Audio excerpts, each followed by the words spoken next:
चलो शुरू करो। लेक्चर नंबर जी 81 जी। अस्सलाम वालेकुम स्टूडेंट्स, कैफ 5 लेक्चर 81। अच्छा, ये पेज 644 पे आपको सवाल दिया था होमवर्क में, तो इसको ज़रा देखिएगा। अच्छा यार, अब मुझे बताओ, कंसोलिडेटेड स्टेटमेंट ऑफ कॉम्प्रिहेंसिव उसने मांगी है, और दूसरी आपने रिक्वायरमेंट पढ़ी होगी, उसने इन्वेस्टमेंट इन एसोसिएट्स मांगी है। तो एक उसने P&L मांगे और दूसरा उसने मांगे बैलेंस शीट। बल्कि अगर आप रिक्वायरमेंट की तरफ जाते तो उसने यहां मांगा है prepare consolidated statement of profit and loss and OCI। तो वो जो हमने एक क्लास में सवाल किया था ना 2-3 दिन पहले, जिसमें एट्रीब्यूटेबल पैट को किया था और एट्रीब्यूटेबल TCI को किया था, सारी चीजें अलग अलग की थी, तो वो काम हमने करना है इस सवाल में। ओके। अच्छा यार, इस सवाल में आपको पता है प्रॉफिट एंड लॉस के सवालों में ना पैट अक्सर मिसिंग होता है, तो इस सवाल में ना पैट मिसिंग था। सही है। तो हमारी अप्रोच क्या होनी थी, पहले हम सोचते वर्किंग 6 करनी है। वर्किंग 6 आपने कर ली होगी मेरे ख्याल से, और करनी भी चाहिए आपको पेपर में, लेकिन शायद आपको वर्किंग 6 करके पता चला हो कि हमें किसी कोई फायदा नहीं हुआ सिवाय इसके कि वर्किंग 6 में प्रॉफिट। अच्छा, जो वर्किंग 6 मैंने सॉल्यूशन में यूज की हुई है ना, वो जरा डिफरेंट है, वो कोई और मैंने वर्किंग के रेफरेंसेस दे दिए, वो मैं एंड पे आपको सही करा दूंगा। मुझे जरा प्रॉफिट बताओ, सब्सिडी का कितना आ रहा था, आपने इन 2050 में से खर्चे वगैरह माइनस करके कितना प्रॉफिट निकाला था? 500। ये जरा फिगर जरा देखते रहना और इसके सारे फिगर्स माइनस करके बोलो कितना था? 137। तो बताओ यार, ये 500 कहाँ जाना था? एक्सेलेंट, ये 500 जाना था वर्किंग 5 में और 137 जाना था वर्किंग 5.1 में। अच्छा, ये मोहतरम इनका आ रहा है surplus during the year, for the year. ये पैट का पार्ट नहीं बनेगा, ये OCI है।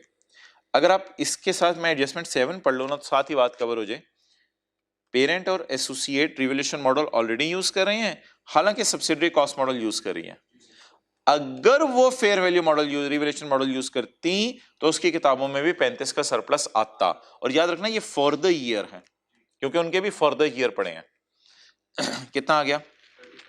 तो आपको याद होगा लास्ट क्लास में भी हमने ये फिगर इधर इस तरह लिख ली थी।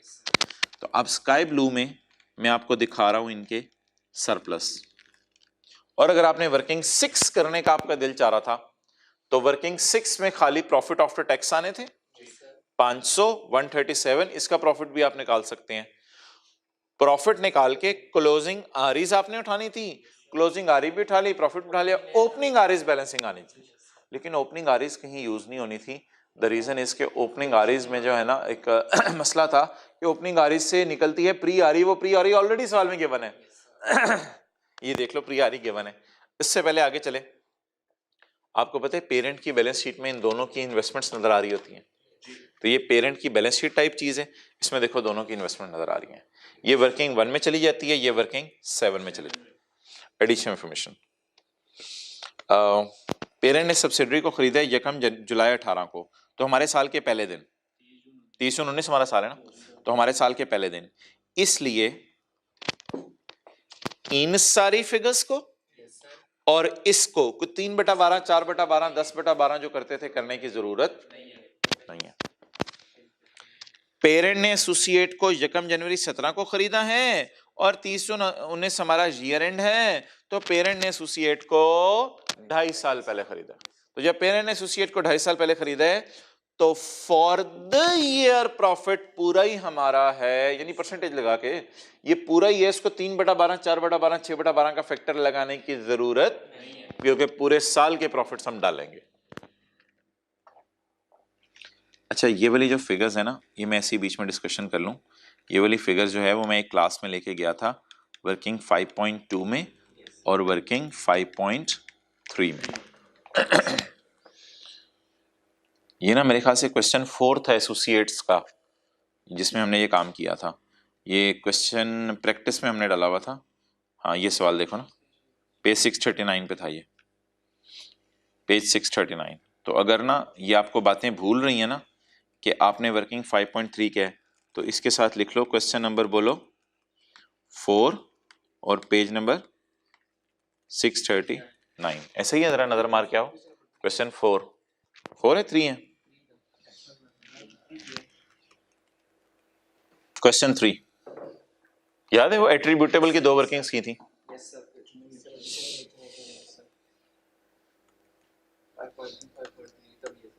डन। अच्छा जी आगे चलें। Cost of investment in SL, यानी इस 1400 में मसला है। Cost of investment in SL include professional fees of 20 million income on acquisition of SL. तो इसकी एंट्री बताओ क्या होगी?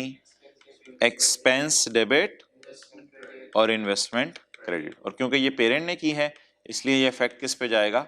सीआरई पे जाएगा। तो एक्सपेंसेस में डेबिट हो जाएगा पीएनएल के मुंह पे, और वर्किंग 1.1 हम कर रहे होंगे उनमें इन्वेस्टमेंट्स को कम कर देंगे। तो जाके देखते हैं।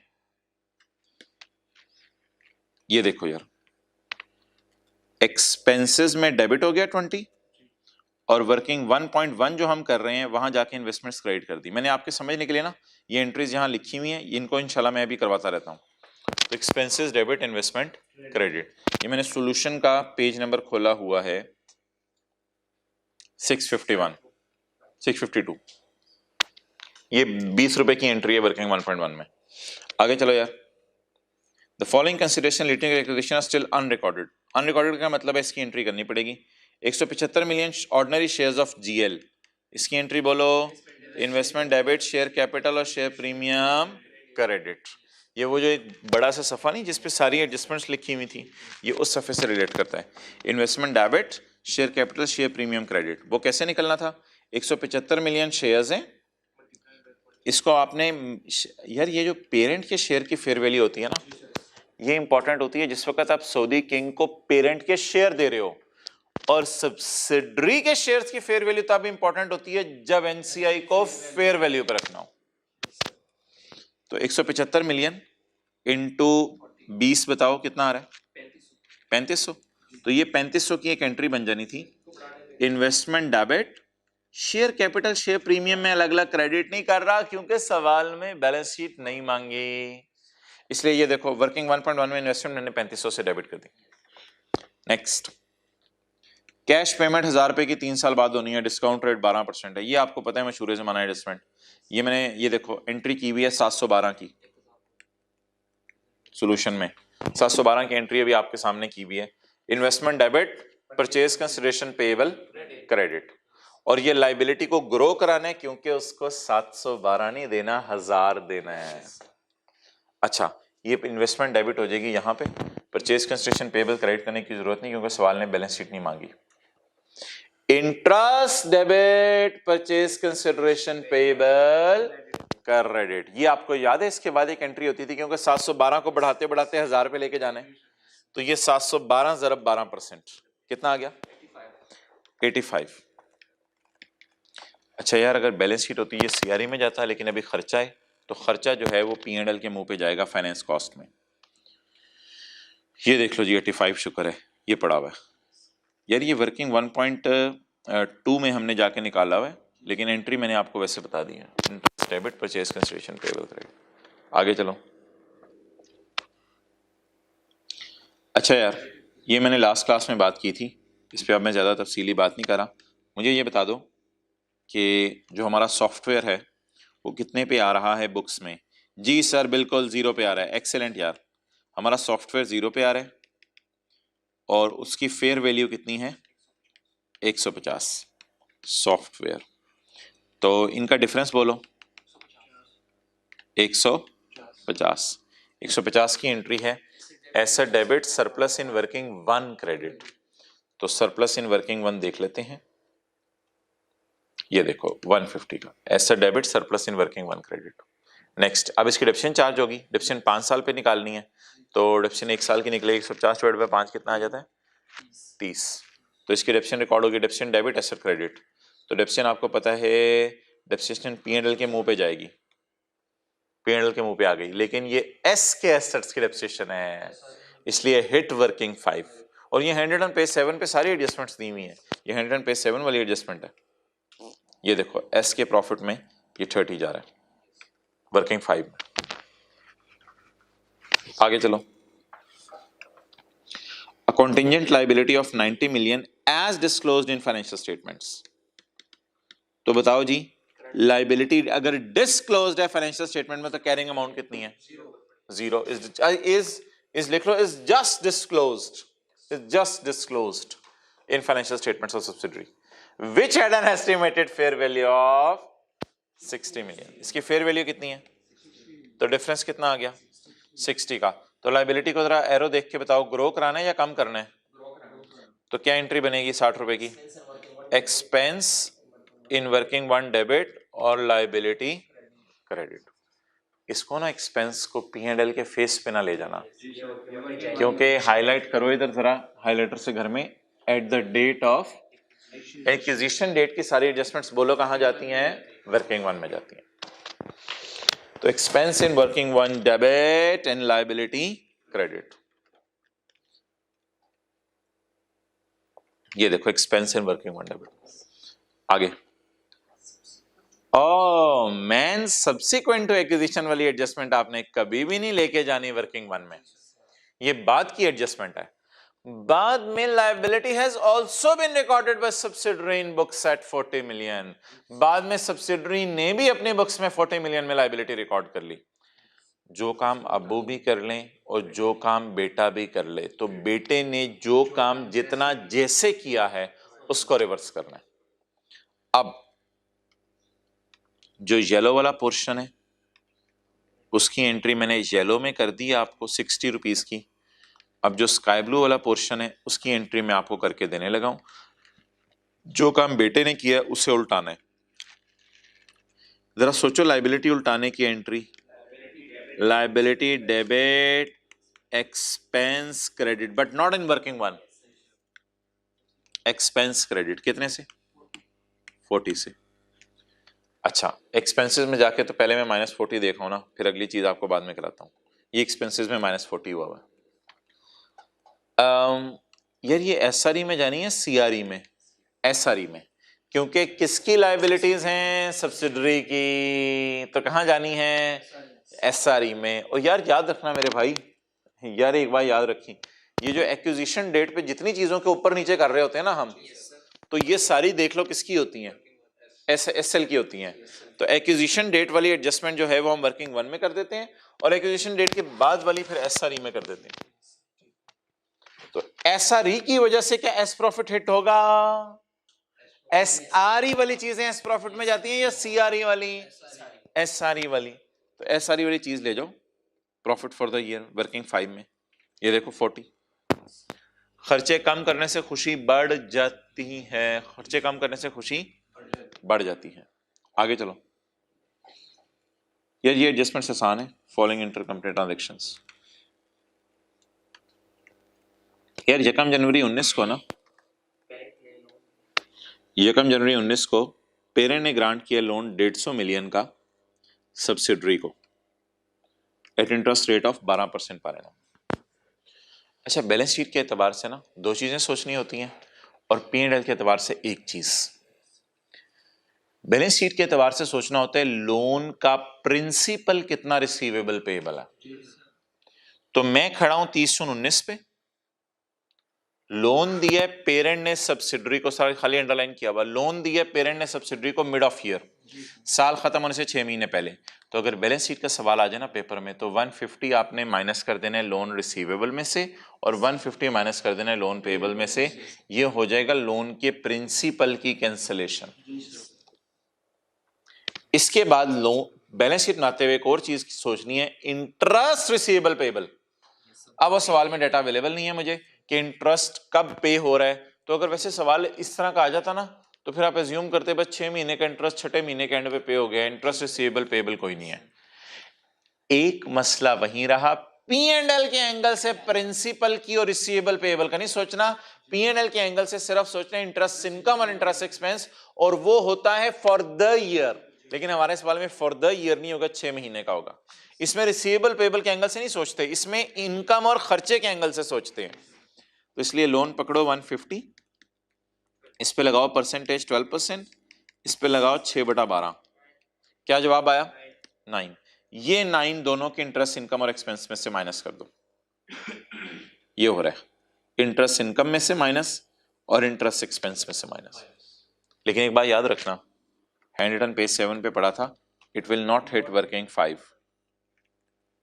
हैंड रिटन पेज 7 वहां लिखा हुआ है डू नॉट हिट वर्किंग 5।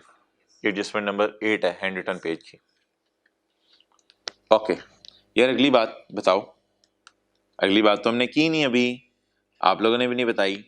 वो GL granted loan of 130 million to BL. अच्छा, इसमें आप बैलेंस शीट के एंगल से बात करते हैं और पी एंड एल के एंगल से बात करते हैं। इसमें आपकी थोड़ी अटेंशन चाहिए मुझे। वैसे तो मैंने लिख के दिया हुआ मुख्तलिफ सफ़ों के ऊपर, लेकिन फिर मैं बता देता हूं आपको। यार आप बैलेंस शीट में पेरेंट की किताबों से तो लोन रिसीवेबल उड़ा दोगे 130 का, लेकिन एसोसिएट का तो लोन पेबल शो ही नहीं किया होगा, क्योंकि एसोसिएट की बैलेंस शीट से आपको पता है चीजें उठा के काट के जाती हैं। तो इसलिए ये 130 की एंट्री बैलेंस शीट के फेस पे कुछ नहीं हो सकती। अगर बैलेंस शीट का सवाल होता तो 150 की हम जरूर एंट्री करते, 130 की एंट्री नहीं हो सकती, क्योंकि एक ही किताबों से लोन रिसीवेबल कैंसिल करके दूसरी किताबों में पेबल कैंसिल नहीं कर सकते, इसलिए 130 को एज इट इज पड़ा रहने देंगे। No adjustment in balance sheet, लिखो no adjustment in balance sheet. और भाई अगर इंटरेस्ट रिसीवेबल पेबल होता तो भी कोई एडजस्टमेंट नहीं करनी थी माय डियर। इंटरेस्ट रिसीवेबल, क्योंकि एक ही किताबों में रिसीवेबल है, दूसरे का पेबल हम उठाते ही नहीं बैलेंस शीट, क्योंकि एसोसिएट की बैलेंस शीट के आइटम्स आते ही हम काट देते हैं, सिवाय रिटेन्ड अर्निंग के और रिवैल्यूएशन सरप्लस के। डन। इसलिए इन फिगर्स को यूज नहीं करना था। ये बात हमने कहां लिखी हुई है कि एसोसिएट के लोन रिसीवेबल पेबल हमने नहीं उठाने। ये अल्लाह का शुक्र है हैंड रिटन पेजेस के ऊपर जो एसोसिएट के हैंड रिटन पेजेस हैं वॉल्यूम 2 में भी डाल दिए गए हैं दोबारा, ताकि जो कंफ्यूजन थी थोड़ी सफ़ों में वो रिमूव हो जाए। तो यहाँ आके देखें हैंड रिटन पेज 2 के ऊपर we will intercompany balances between P and I such as debtor, creditor, receivable, loan payable, loan receivable, interest receivable, interest payable, management fee receivable, payable will not be cancelled। Cancel हो ही नहीं सकते ना, possibility ही नहीं है cancel होने की। आगे जी my dear, अब पी एंड एल के एंगल से सोचो। एसोसिएट वाली एडजस्टमेंट 130 मिलियन इंटू 12% इंटू 6/12 कितना आ गया? 7. कंफर्म करो जरा, आप करो भाई। नहीं नहीं नहीं, ये फिगर कहीं से नहीं मिलेगी तुझे, कंफर्म करो। 130 इंटू 12% इंटू 6/12। अच्छा जी, ये जो 7.8 का है, जो भाई फिगर ढूंढ रहे थे उनसे मैं पूछने लगा हूं, ये 7.8 किसने अपनी इंटरेस्ट इनकम में डाला होगा? पेरेंट ने। किसने अपनी इंटरेस्ट इनकम में डाला होगा? पेरेंट ने। किसके इंटरेस्ट एक्सपेंस में गया होगा? एसोसिएट की। याद रखना सेपरेट फाइनेंशियल स्टेटमेंट हमेशा सही बनी होती है। अब बोलो इंटरेस्ट एक्सपेंस में से तो हम उड़ा दें, लेकिन आपको पता है जब हम सवाल घर में कर रहे होंगे तो हमने तो इन चीजों को ऐसे ही काट दिया होगा, तो दूसरे के इंटरेस्ट एक्सपेंस में से माइनस कर ही नहीं सकते। आज मजा आया, बड़ी अच्छी रिवीजन होगी है लोन की एडजस्टमेंट की। ये देखो क्या चीज, हैंड रिटन पेज नंबर 4 पे देखो, हैंड रिटन पेज नंबर 4 पे एक तारीखी फिक्रा लिखा हुआ है 0.5। हैंड रिटन पेज 4 पे तारीखी फिक्रा लिखा हुआ है 0.5। क्या लिखा हुआ है? Interest expense, interest income, management fees expense, sale और cost of sale adjustment will not be made in P and L के सवालों में। डन। अच्छा हो गया, जबरदस्त हो गया ना, चीज भूल गए थे आप लोगों ने बताना था एसोसिएट। अच्छा जी, आखिरी बात यार, ये आखिरी बात मैंने पढ़ के ऊपर पोस्टिंग कर दी है, GL Myers and C at fair value. अच्छा यार, अब ना ये वर्किंग 5.2 और 5.3 अब आप खुद कर लेना, वो इंशाल्लाह आप कर लोगे। 5 और 5.1 की टेंशन नहीं। मैं जरा 5.2 और 5.3 के बारे में थोड़ा सा आपको गाइड कर दूं। इधर देखो, आपको पता है पी और एस की सेल पूरी उठाते हैं और एसोसिएट की सेल नहीं उठाते, बल्कि हम इसके प्रॉफिट का अपना हिस्सा उठाते हैं।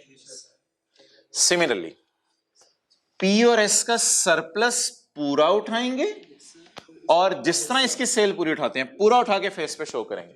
ये देखो,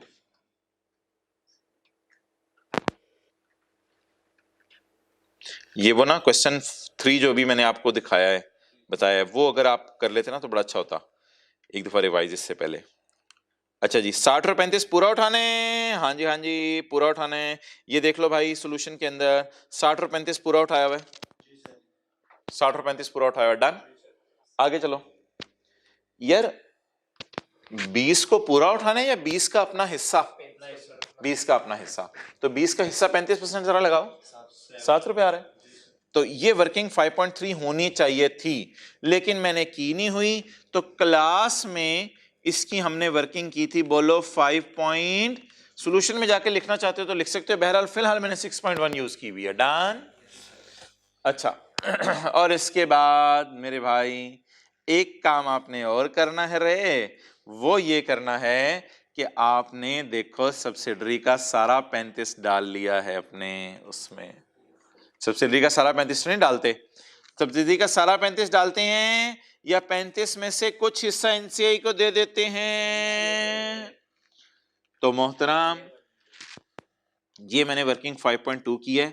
अब असल में ये क्लास में वर्किंग कोई और होती थी, ठीक है, असल में क्लास में ये वर्किंग कोई और होती थी, तो मैं ना ऐसे ही अपने समझने के लिए क्लास की वर्किंग्स के रेफरेंस आपको डलवा दूं। इसको ना, ये जो share of profit from associate है, इसको मैं क्लास में करवाया था उस दिन वर्किंग 5.1, फिलहाल वर्किंग 6 लिखा रहने दो क्योंकि किताब में वही है, इसको वर्किंग 5.1 करवाया था, इसको करवाया था वर्किंग 5.2 और इसको करवाया था वर्किंग 5.3। और ये जो वर्किंग 7 है इसमें पैट वगैरह निकले हुए हैं, ओपनिंग आ रही और अगर क्लोजिंग आ रही आप डालना चाहो आपकी मर्जी है, जो मेरे काम की नहीं है, तो फिर ये बन गई वर्किंग 6, मिसिंग फिगर्स निकालने वाली, और मिसिंग प्रॉफिट हमने निकाला। अब जबरदस्त हो गया ना, अब जबरदस्त हो गया, ये आपको वर्किंग्स भी जरा पता चल गई कौन सी। और अब ये वो सवाल रिवाइज करना इंशाल्लाह, सरप्लस में आपको टेंशन नहीं होगी, कर लो चेंज।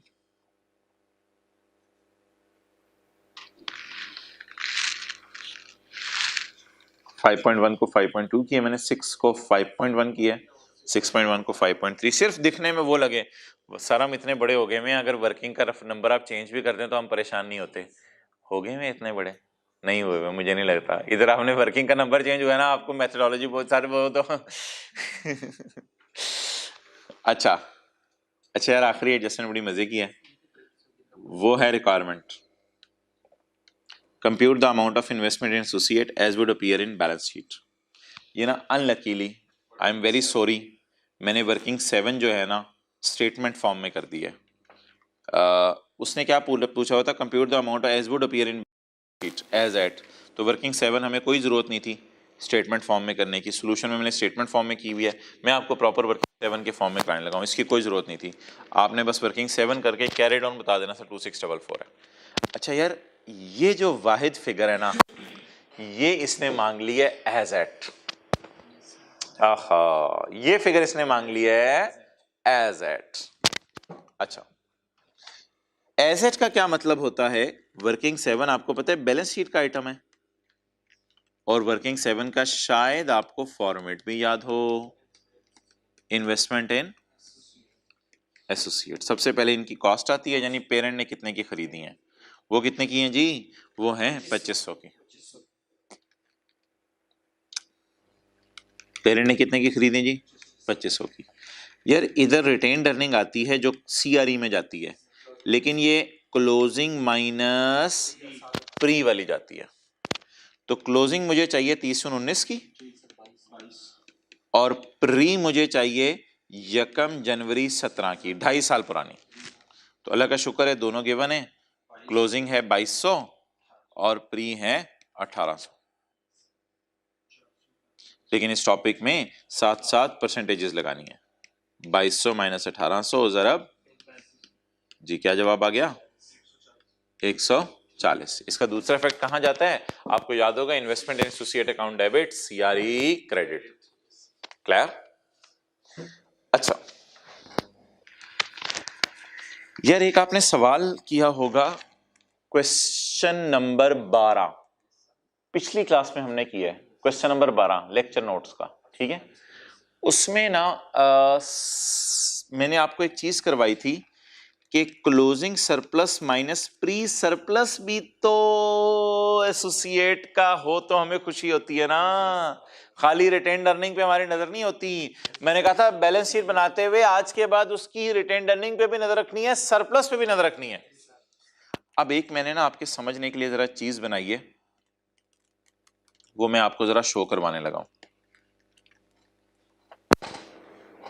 वो देखो क्या चीज है, ये मैंने आपके लिए पहले से बनाई हुई है। हमारा ईयर एंड है 30/19, इससे पिछला साल 30/18, इससे पिछला साल, तो यकम जनवरी 17 को हमने खरीदा है, 2.5 साल हो गए हमें एसोसिएट खरीदे हुए। मैंने कहा या तो 2.5 सालों के प्रॉफिट दे दे हमें, इन्हें कहते हैं पोस्ट, या फिर क्लोजिंग आरी दे दे 2200 अभी दिखाई है मैंने आपको, और प्री दे दे। क्लोजिंग और प्री का डिफरेंस भी पोस्ट प्रॉफिट्स आ जाते हैं। डन। इसका मतलब है इस अरसे में एसोसिएट ने 2.5 साल में टोटल 400 कमाया है, जिस 400 का 35% हमारा है। डन। या जिस तरह आरी के बारे में डाटा है तो मोहतरम बैलेंस शीट तो एज ऑन बनती है ना, तो पी एंड एल में तो फॉर द ईयर सरप्लस चला गया, पी एंड एल के अंदर फॉर द ईयर चला गया। अब तो मैं बैलेंस शीट के एंगल से सोच रहा हूं, क्योंकि वर्किंग 7 के साथ लिखा होता है एज एट, रिक्वायरमेंट भी सवाल की देख लो, रिक्वायरमेंट बी में एज एट लिखा हुआ है। तो मुझे मोहतरम चाहिए सरप्लस 2.5 सालों का। अब कितना ही सवाल अच्छा होता कि मैं आगे लिखने लगा हूं क्वेश्चन 12 लेक्चर नोट्स वाला जो आपको कराया था मैंने, कितना ही सवाल अच्छा होता कि क्वेश्चन 12 लेक्चर नोट्स की तरह क्लोजिंग सरप्लस मुझे याद है उसमें गिवन था और प्री सरप्लस भी गिवन था, वो इसने नहीं दिया, सवाल ने गड़बड़ की, उसने सिर्फ सरप्लस फॉर द ईयर दे दिया, हमारा साल, सिर्फ 1 साल का सरप्लस दिया। एज ऑन सरप्लस के लिए मुझे इसका सरप्लस भी चाहिए और इसका सरप्लस भी चाहिए।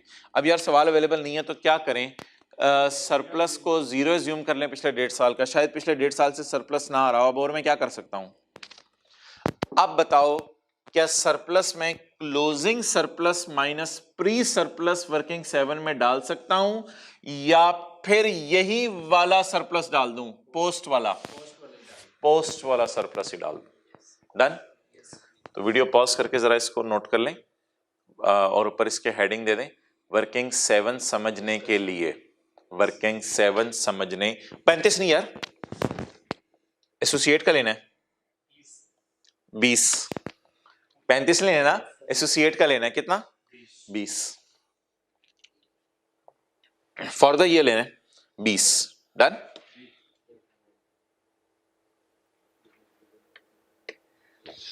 ओके, दिमाग पे भी चीज चाहिए हो तो वो फिर असरात दिखा देती है अपने। तो बोलो closing surplus minus pre surplus मुझे चाहिए, डेट इज पोस्ट सरप्लस। तो एज ऑन, ये 20 एज ऑन है या फॉर द ईयर है, फिलहाल तो फॉर द ईयर है, लेकिन पिछला डेटा मुझे अवेलेबल नहीं है, इसलिए अच्छा मेरी क्या नजर सब्सिडरी की रिटेन अर्निंग पे होती है या सरप्लसिस पे भी होती है, सरप्लसिस पे भी होती है, ये आपको क्वेश्चन 12 में बताया था। अच्छा 20 ले लूं या 20 का अपना हिस्सा, 20 का अपना हिस्सा। अच्छा क्लोजिंग माइनस प्री तो अवेलेबल नहीं है, तो मजबूरन किस पे गुजारा चलाऊं, पोस्ट के ऊपर। डिविडेंड वगैरह दिए नहीं हुए वरना माइनस कर लेते, डिविडेंड नहीं दिए हुए कुछ। अच्छा वैसे अगर सीआरई, डिविडेंड वैसे भी सीआरई में जाते हैं, तो इधर तो हम क्लोजिंग माइनस प्री यूज कर रहे हैं। अच्छा बोलो जी यार ये फिगर कहाँ जानी कहाँ है वैसे, एक चीज मैं बीच में वैसे ही पूछ लूं, पहले ये मुझे फिगर निकलवा दो जरा, 20 का 35%, 7, ये फिगर जानी कहाँ है, ये फिगर मैं आपको दिखाता हूं, ये मैं आपको दिखाता हूं कहाँ जानी है।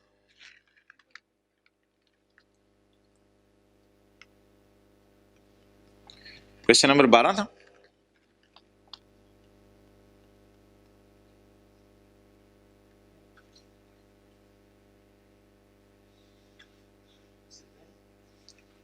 क्वेश्चन 12 था ना,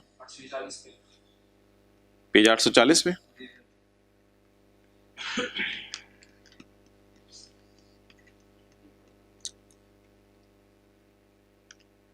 ये देखो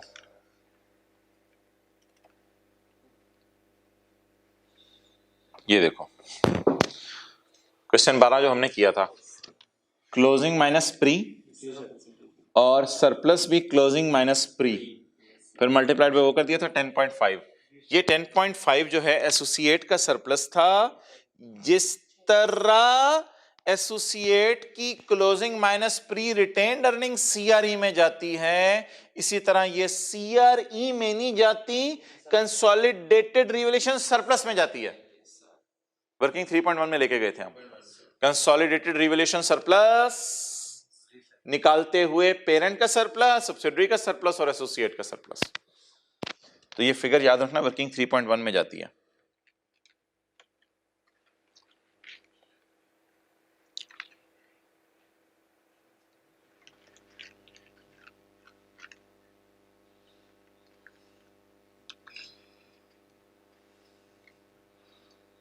ओके ये जाती है सीआरई में या कंसोलिडेटेड रिवैल्यूएशन सरप्लस में?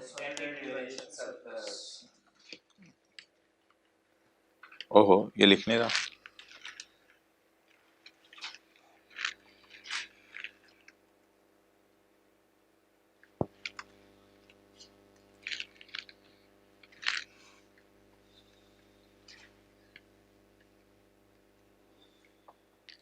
Consolidated revaluation surplus. और ये कौन सी वर्किंग थी? 3.1, उसमें चला जाएगा ये, लेकिन अभी तो बैलेंस शीट मांगी नहीं ना, तो साथ साथ लेके नहीं जा रहे। और ये वर्किंग 3 में फिगर चली जानी है, डबल एंट्री 140। यार इसके बाद वो एक स्टॉक की एडजस्टमेंट होगी, वो पोस्ट कर लेना खुद ही। तो ये देख लो जरा इधर, 2500 जमा 140 जमा 7 माइनस 3, ये स्टॉक कौन सा है? P2A वाला, P2A वाला 3। कैरी डाउन बोलो 2644। अब आप वीडियो पॉज करके ये जो पेज 651 है ना, पेज 61, इस पे जो पॉइंट बी है इसमें ये वर्किंग 7 बना लो। क्या? चलो आप तस्वीर खींच लो बस, वर्किंग 7। और पेपर में एक लाइन लिखाएंगे फिर क्या, ये वर्किंग बनाने के बाद के investment in associate as on 30 June 2019 is ₹2644। ये लाइन क्यों लिख के आएंगे? क्योंकि उसने टी अकाउंट में वर्किंग के नंबर रखे हैं या हमसे सिर्फ एज ऑन की फिगर पूछी है। तो एज ऑन की फिगर फिर एक हल्का सा इंग्लिश का फिक्रा लिख आएंगे ना, कि एज ऑन की फिगर ये है। चलो यार वो IAS 37 शुरू किया था कल हमने।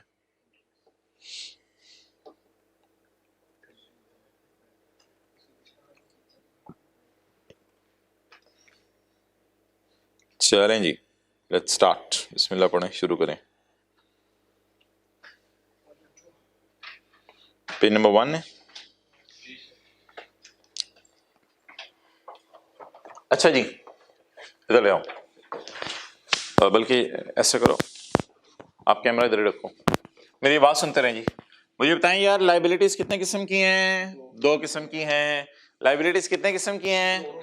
2 किस्म की। एक लाइबिलिटीज तो वो हैं जिनकी टाइमिंग और अमाउंट सर्टन है। टाइमिंग सर्टन है, या कह सकते हो टाइमिंग या अमाउंट सर्टन है। एंड अमाउंट उसने लिखा हुआ है, बिल्कुल टाइमिंग एंड अमाउंट, सॉरी हाँ, टाइमिंग एंड अमाउंट सर्टन है। एक वो लाइबिलिटीज हैं जिनकी टाइमिंग एंड अमाउंट सर्टन है। लोन पेबल की टाइमिंग भी सर्टन है और अमाउंट भी सर्टन है। आपने रेंट पे करना है अपनी बिल्डिंग का, तो आपको पता है हर महीने के एंड पे करना है और 10,000 रुपया पे करना है, तो इसकी टाइमिंग भी सर्टन है और अमाउंट भी सर्टन है। तो कुछ लाइबिलिटीज हैं जिनकी टाइमिंग और अमाउंट सर्टन है, या नहीं, टाइमिंग और अमाउंट सर्टन है। और यार कुछ लाइबिलिटीज ऐसी हैं जिनके टाइमिंग या अमाउंट में मसला है, या टाइमिंग में मसला है या अमाउंट में मसला है, या अमाउंट में मसला है या टाइमिंग में मसला है। जैसे कोर्ट केस, कितने पैसे देने, कब देने, कोई पता नहीं। टैक्स टाइमिंग तो पता है 30 सितंबर को देना होता है, लेकिन हुकूमत वाले टैक्स हमारा बदल भी देते हैं। एम्प्लॉय कब रिटायर होगा, कितने पैसे देने पड़ेंगे, या टाइमिंग में मसला है या अमाउंट में मसला है। इसी तरह प्लांट को डी-इंस्टॉल करना है, पता नहीं उस वक्त मजदूर कितने पैसे मांगे। मोबाइल वारंटी कार्ड दे दिया, पता नहीं कस्टमर कब सही करवाने आए मोबाइल। तो इनकी टाइमिंग और अमाउंट में क्या है मसला है, या टाइमिंग में या अमाउंट में। अच्छा अब मुझे आप बताओ यार कि लिटिगेशन जो है वो उसका पास्ट इवेंट क्या है? हादसा। टैक्सेशन का पास्ट इवेंट प्रॉफिट्स कमाना। ग्रेच्युटी का पास्ट इवेंट एम्प्लॉयज का सर्विस देना। डिसमेंटलिंग का पास्ट इवेंट इंस्टॉल करेंगे तो डी इंस्टॉल की लायबिलिटी आएगी ना। अगर एक चीज आपने इंस्टॉल ही नहीं की तो डी इंस्टॉलेशन ना, मैं आने वाले दिनों में पढ़ाऊंगा, कुछ जगहों पे ना हुकूमत बाइंडिंग करती है आप पे कि डी इंस्टॉल करके जाने जाते हुए चीज। सी शोर के पास आप चीजें वगैरह इंस्टॉल करते हैं। ये भी सर एम्प्लॉय के साथ मतलब जो इंस्टॉल कर रहा है उसके साथ पहले एग्रीमेंट नहीं, एम्प्लॉय के साथ एम्प्लॉय जरूरी नहीं होते, या मजदूर लेते हैं बाजार से, पहले एग्रीमेंट कोई नहीं, मजदूर पता नहीं 3 साल बाद देखेंगे कहाँ से कितने के मजदूर मिलते हैं। पैसे इंस्टॉल किया तो उसको बताएंगे कि हमने इतने पैसे देने आपको, कोई ना जरूरी नहीं होता, वो तो उस वक्त के रेट पे लोन में करते हैं। नहीं, बिल्कुल भी नहीं। एम्प्लॉइज जिन लोगों से आज आपने, जिन मजदूरों से आज इंस्टॉल किए वो तो पता नहीं कहाँ चले जाएंगे। 10 साल बाद आपने जब डी इंस्टॉल करना होगा उस वक्त मार्केट में जाके देख लेंगे, जहां से सस्ते मजदूर मिलेंगे ले आएंगे। वो करते हैं, वो इन सब की जर्नल एंट्रीज करनी है। सिर्फ इसके ऊपर हमारे 3 दिन लगने हैं, बाकी सारी चीजों पे हमारे 5-6 दिन लगने हैं, सिर्फ इस टॉपिक में हमारे लगने हैं तकरीबन 3 दिन, तो इसको भी छोड़ो।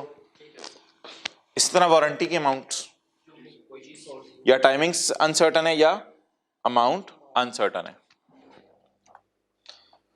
तो मोहतरम प्रोविजन क्या होती है याद रखना, ये एक लायबिलिटी होती है, बड़ा बड़ा लिख लो, इज अ लायबिलिटी। ये ना कह देना प्रोविजन लायबिलिटी नहीं होती, ये वॉल्यूम 2 का पेज 1 है।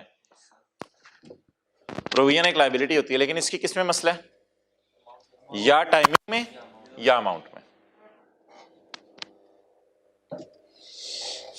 अच्छा मुझे बता दो प्रोविजन रिकॉर्ड कब करनी होती है, जब कितनी शराइत पूरी हो जाए, 3 शराइत पूरी हो जाए। हमारे खिलाफ कोर्ट केस हो जाए, पास्ट इवेंट, हादसा।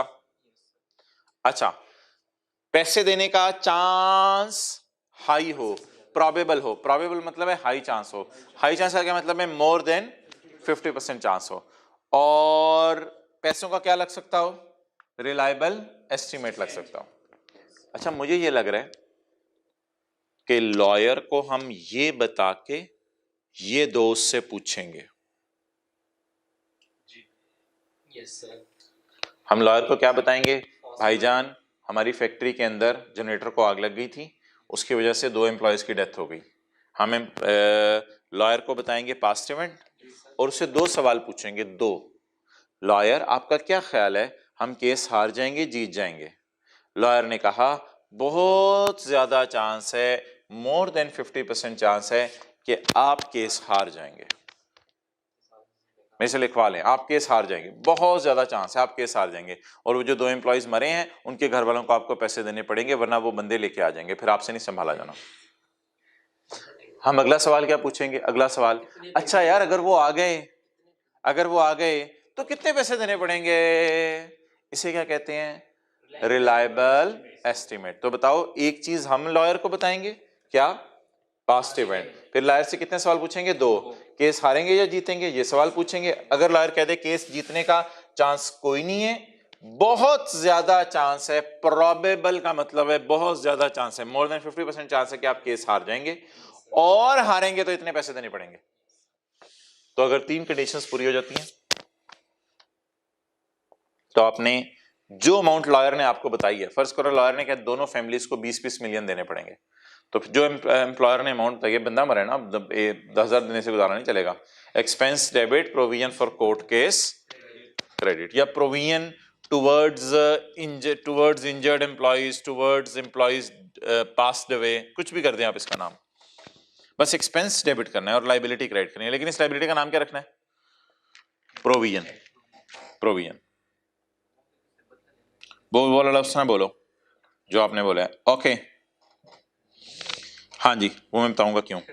A provision is a liability of uncertain timing और अमाउंट। ये ना ओरिजिनल स्टैंडर्ड्स में ना डेफिनेशंस होती हैं, ये वो डेफिनेशंस हैं, वो मैंने इस चैप्टर में ना इटैलिक्स में दी हैं, जो ओरिजिनल स्टैंडर्ड में डेफिनेशंस है वो मैंने इटैलिक्स में दी हैं। तो ये इंशाल्लाह मैं स्टैंडर्ड खोल के आपको एक दिन दिखा दूंगा। यार अब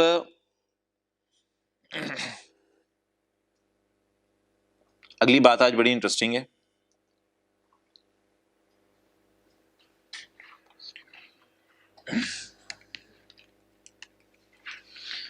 आपके ऊपर प्रेजेंट ऑब्लिगेशन होनी चाहिए ड्यू टू, बोलो बोलो बोलो बोलो, ड्यू टू पास्ट इवेंट।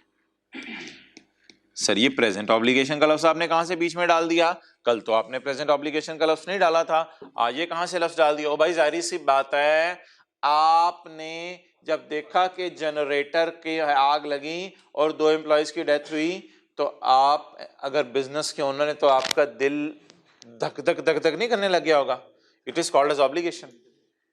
आप प्रेजेंटली ऑब्लाइज्ड हैं, हाँ वो बंदे कल आए परसों आए लेकिन फौरन ही ऑब्लाइज तो फील करने लगे ना, जैसे बिजली इस्तेमाल करते ही यू फील लायबल, ऐसे ही वो एम्प्लॉइज की डेथ हुई तो यू विल फील लायबल, आप एकदम परेशान हो जाएंगे। तो अच्छा, ऑब्लिगेशन के ऊपर आज मैंने बात करनी है। ऑब्लिगेशन क्या होती है यार? ऑब्लिगेशन ना दो किस्म की होती है,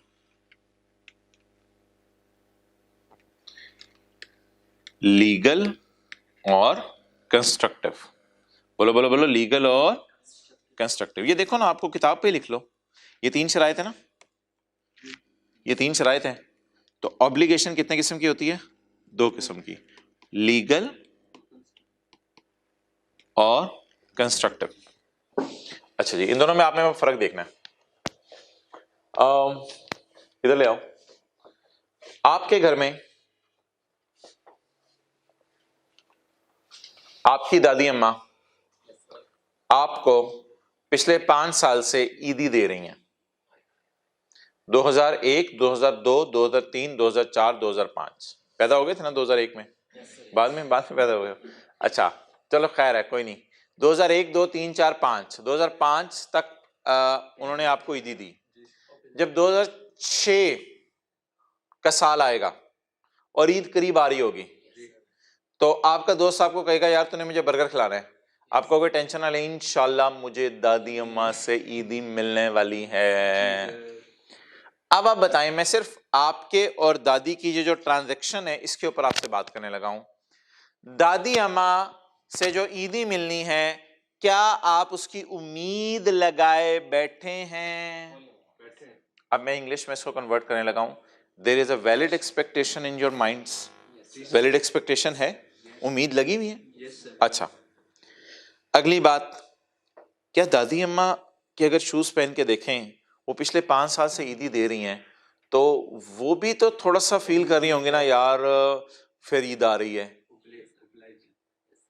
अगर मैं उर्दू में बोलूं, दादी अम्मा सोच रही होंगी फिर ईद आ रही है, ओहो मुझे फिर ईदियां देनी पड़ेंगी इतनी ज्यादा, मैं जरा अरेंज कर लूं, दादा से बात करूंगा, पैसे पूसे दे दे, दादा हयात हैं तो मैं जरा बात कर लूं उनसे।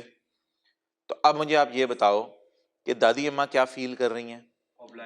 ऑब्लाइज्ड कि उन्होंने आपको ईदी देनी है, और आप क्या फील कर रहे हो? एंटाइटल्ड कि मुझे मिलनी है। स्टैंडर्ड कहते हैं जब ये दोनों चीजें पाई जाए ना, इस ऑब्लिगेशन का भी नाम है, इसका नाम है कंस्ट्रक्टिव ऑब्लिगेशन। ये लीगल नहीं है। लीगल क्यों नहीं है? सुनो, आप कोर्ट में जाके केस कर सकते हो? No sir. जज साहब इस साल मेरी दादी ने ईदी को नहीं दी, जज साहब लिफ्ट भी नहीं कराई, मैं उनके कमरे में गया, उन्होंने बात तक नहीं हुई मेरे से, ईद मुबारक नहीं कहा मुझे, और मुझे भी पता है उन्होंने क्यों नहीं कहा, नहीं थे उनके पास पैसे। अब मैं केस कर रहा हूं, हद होगी, शर्म का चपेट मारे तुझे केस दादी। तो लीगल ऑब्लिगेशन नहीं है ये। अच्छा, सिमिलरली राइज वाले क्या कर रहे थे? राइज वाले पिछले 3 साल से रमजान के मौके पे 27 रमजान को देग पकवाते थे और बच्चों को खिलाते थे और अफ्तारी करवाते थे। अब जब चौथे साल, आपने तो अपने सीनियर से सुनी होंगी ये बातें, अब जब चौथे साल को, बच्चा 4 साल तो नहीं रहता ना कॉलेज में, अच्छा अब जब चौथे साल फिर दोबारा 27 रमजान आ रहा था, तो 26 का प्रिंसिपल साहब के पास से आप गुजरे, थोड़ी बहुत सलाम दुआ भी थी उनसे, डिस्काउंट लेने जाते रहते थे, सलाम दुआ थी। आपने प्रिंसिपल साहब कल मेन्यू में क्या है? तो आपको क्या लगी हुई है? उम्मीद। आपको क्या लगी हुई है? उम्मीद। और वो प्रिंसिपल साहब क्या फील कर रहे हैं? ऑब्लाइज्ड फील कर रहे हैं। प्रिंसिपल साहब क्या फील कर रहे हैं? ऑब्लाइज्ड फील कर रहे हैं। अच्छा, बिलफर्ज अगर प्रिंसिपल साहब जो है वो नहीं खिलाते बिरयानी, बिलफर्ज बिरयानी नहीं खिलाते, फिर आप क्या करेंगे? फिर आप कोर्ट में नहीं जा सकते, क्योंकि कोई लीगल कॉन्ट्रैक्ट हमारे दरमियान मौजूद नहीं है। तो जब लीगल कॉन्ट्रैक्ट हमारे दरमियान मौजूद नहीं है, तो इसका मतलब है you will not feel liable, legally आप लायबल फील नहीं करेंगे। लेकिन एक कंस्ट्रक्टिव ऑब्लिगेशन क्या प्रिंसिपल साहब के ऊपर बन जाएगी कि प्रिंसिपल साहब जो है यार निकला बात, क्या एक कंस्ट्रक्टिव ऑब्लिगेशन बन जाएगी? यार वीडियो पॉज कर।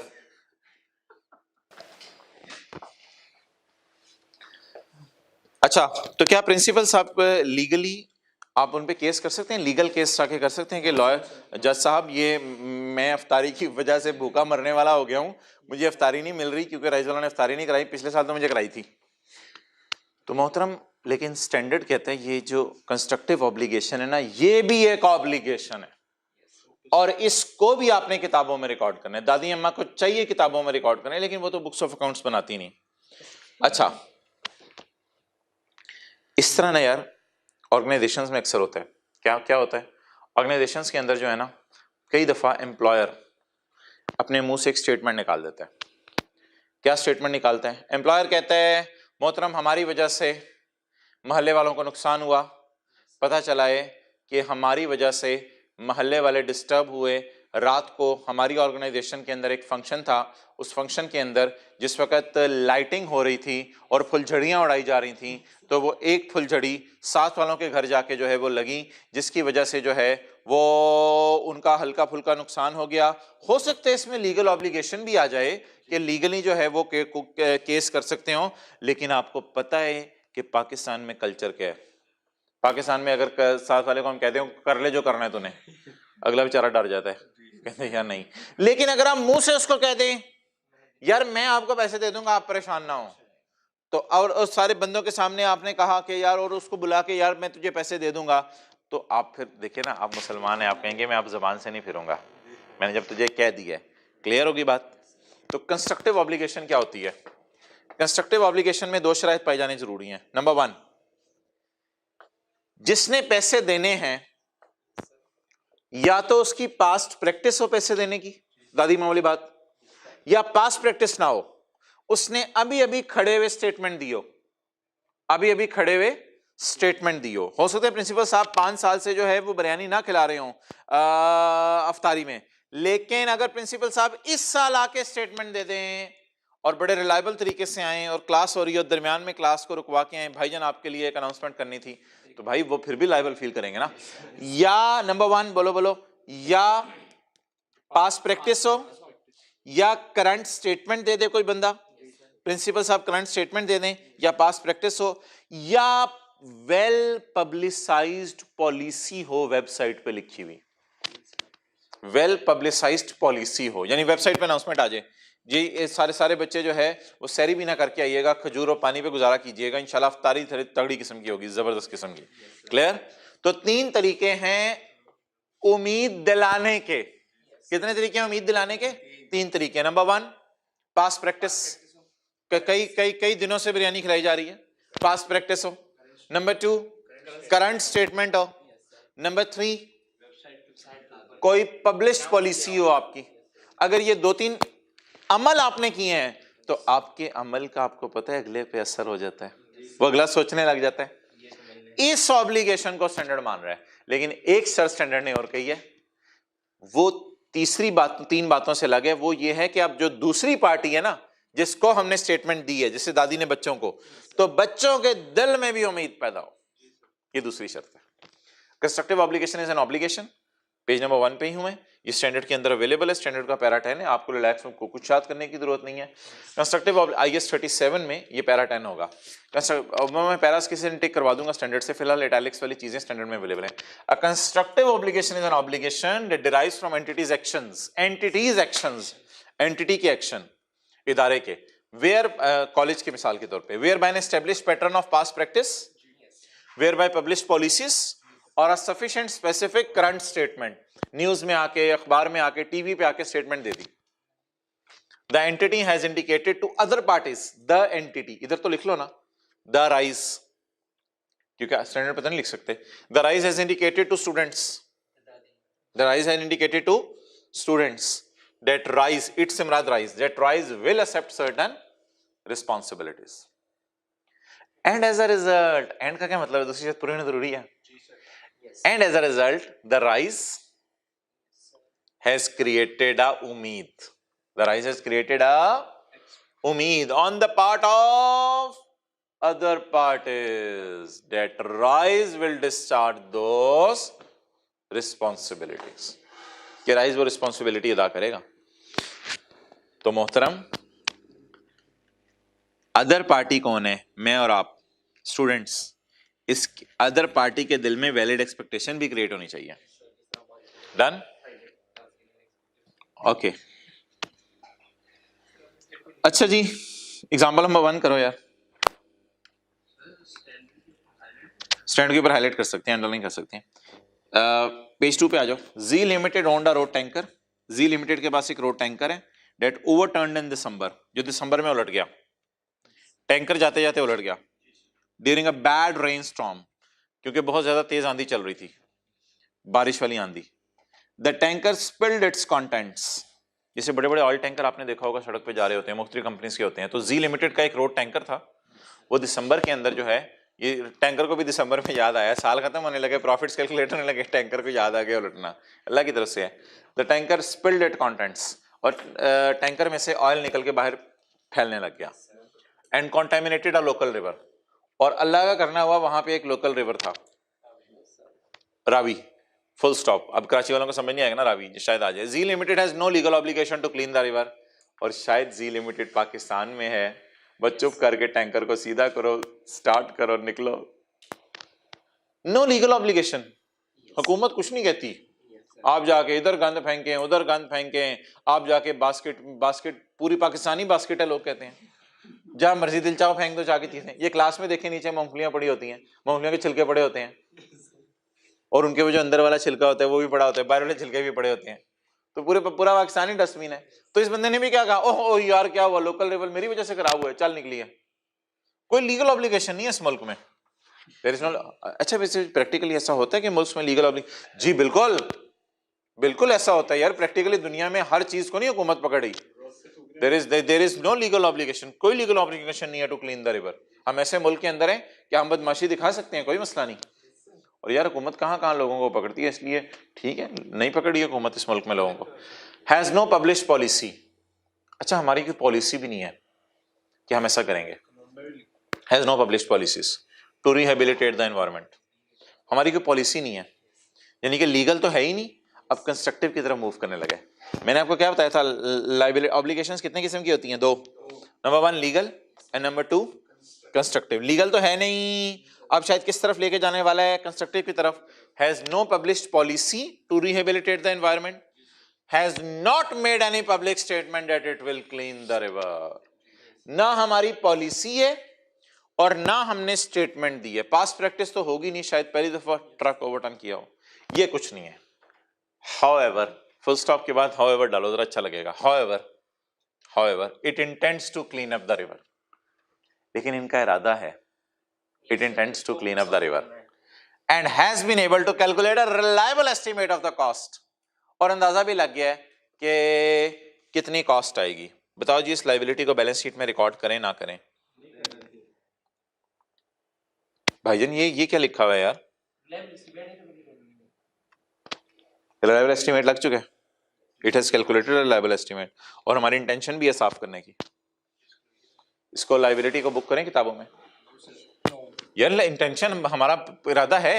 लेकिन ये दोनों में से लीगल कोई नहीं, हमारा इरादा नहीं बन गया सफाई करने का। लीगल भी नहीं है और कंस्ट्रक्टिव के तीनों भी नहीं पूरे हुए। अच्छा यार एक बात याद रखना, इरादे रिवर्स हो सकते हैं, इरादे, लेकिन अगर कम्युनिकेशन कर दी वो रिवर्स नहीं हो सकती।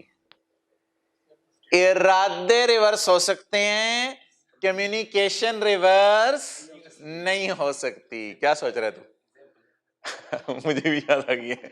अच्छा छोड़ इसको। अच्छा अब मेरे भाई बात जरा गौर से सुनो, बात जरा गौर से सुनो।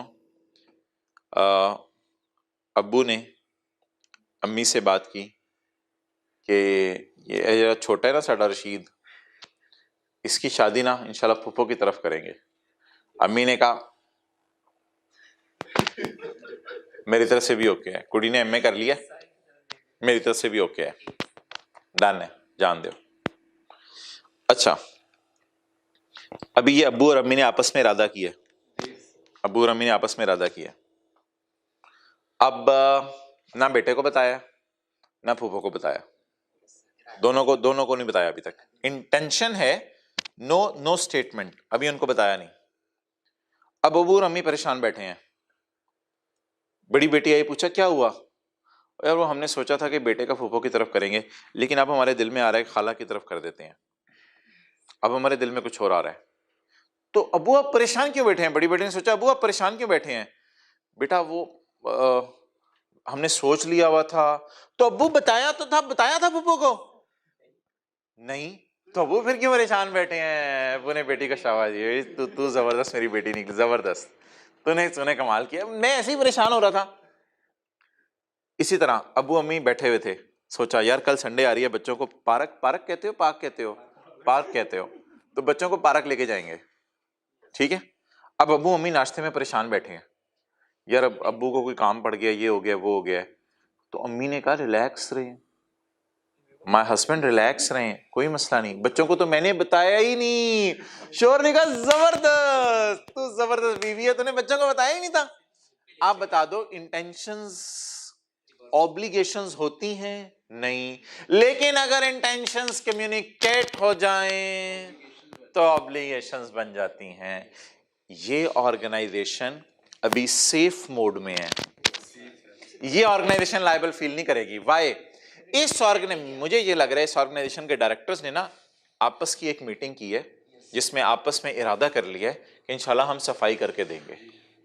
इरादे are not obligation unless communicated. तो ये छोटी सी बात लिख लो, इंटेंशंस आर नॉट ऑब्लिगेशंस। इस ना इंटेंशन को ऐसे डैश डाल के यहां पे ऐसे खींच के, intentions are not unless communicated. जब तक ये कम्युनिकेट ना हो जाए, intentions are not obligations unless communicated.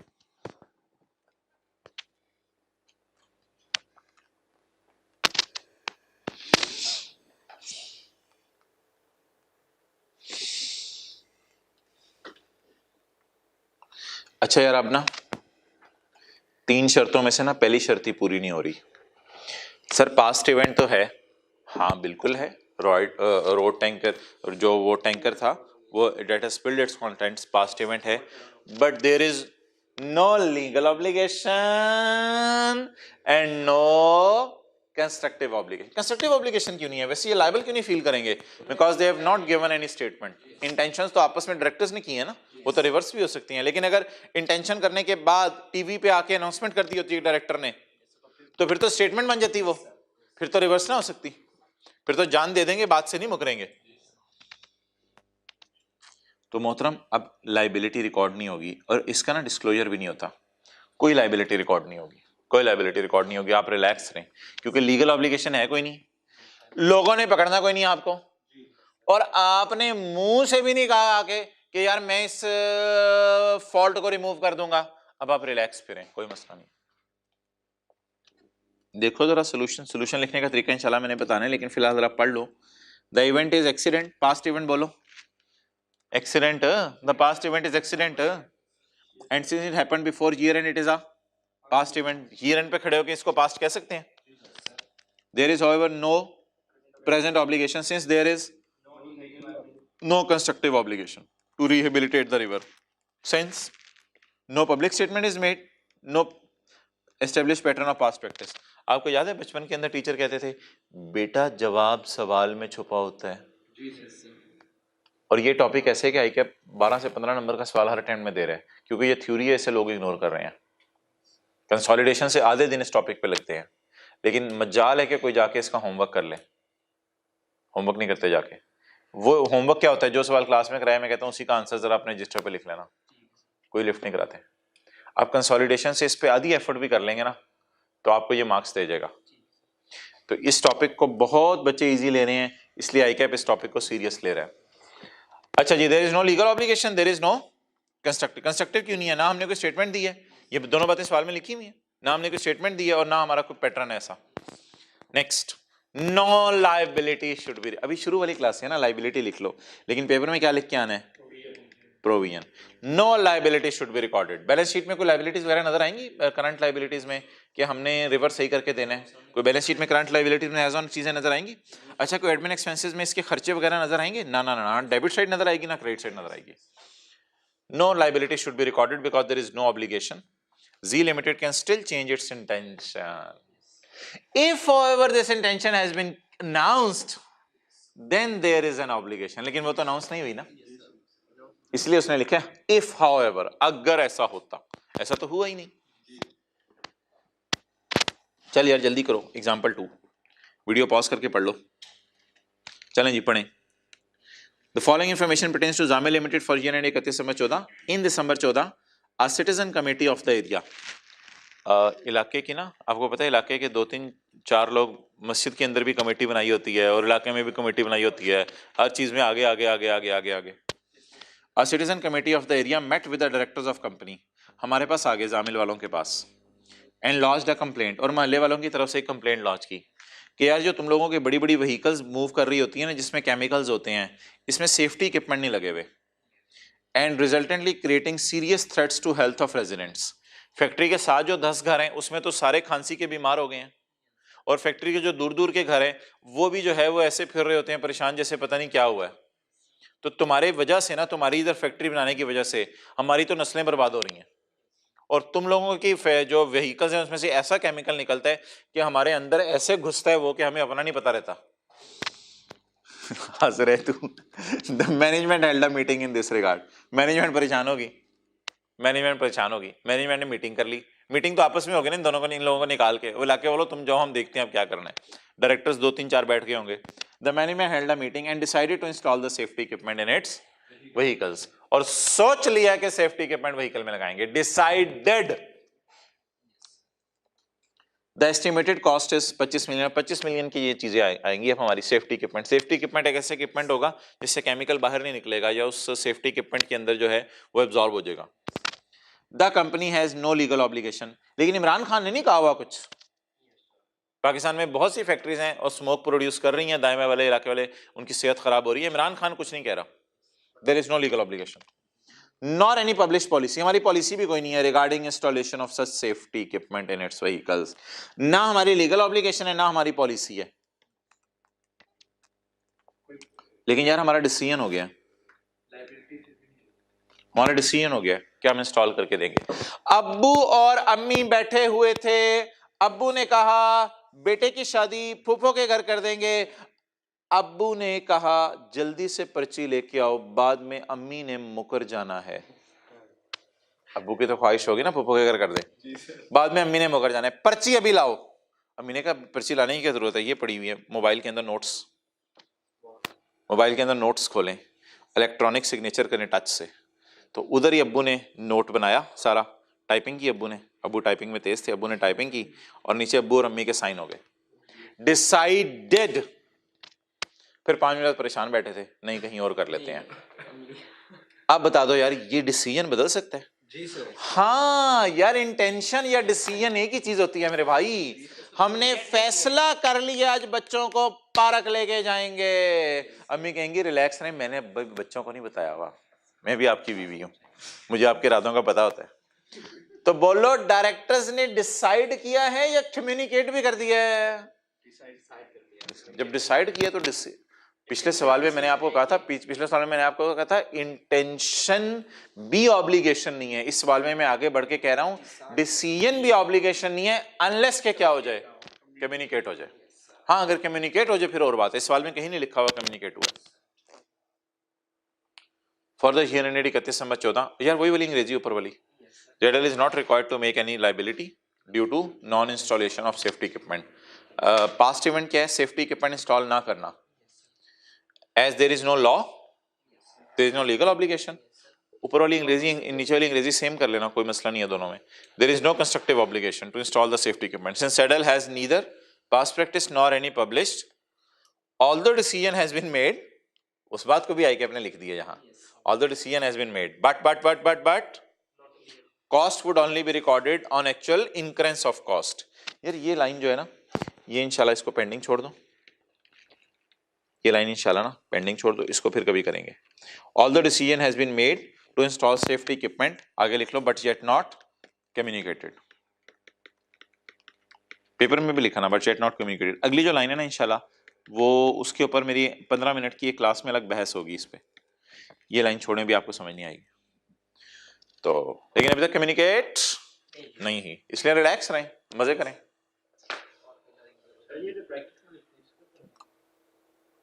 Bracket में कहाँ लिखा हुआ है? क्वांटिफाई इफेक्ट्स वेयर प्रैक्टिकेबल, जहां पे आपने लाइबिलिटी रिकॉर्ड करनी है तो वहां पे उस लाइबिलिटी की अमाउंट भी निकाल के दें। असल में ना मैंने किया क्या है, ये पास पेपर्स के सवाल हैं, मैंने उसमें से ना वो जो एडजस्टमेंट्स रेलिवेंट हर जगह की है ना वो उठा ली हैं, वो नीचे भी दी हुई हैं। स्प्रिंग 2015 का क्वेश्चन 3 कंप्लीट हम क्लास में करेंगे, उसमें ABC में आपको कराऊंगा आने वाले दिनों में, डी मैंने यहाँ डाल दिया। तो ABC में कोई ऐसी चीजें होंगी जिनका क्वांटिफाई करना होगा इफेक्ट, यानी बताना होगा लाइबिलिटी कितने पे बुक करें। अच्छा जी, चले आगे आ जाओ भाईजान। Future event, future event. अच्छा मैं आपसे एक जनरल सवाल पूछता हूं,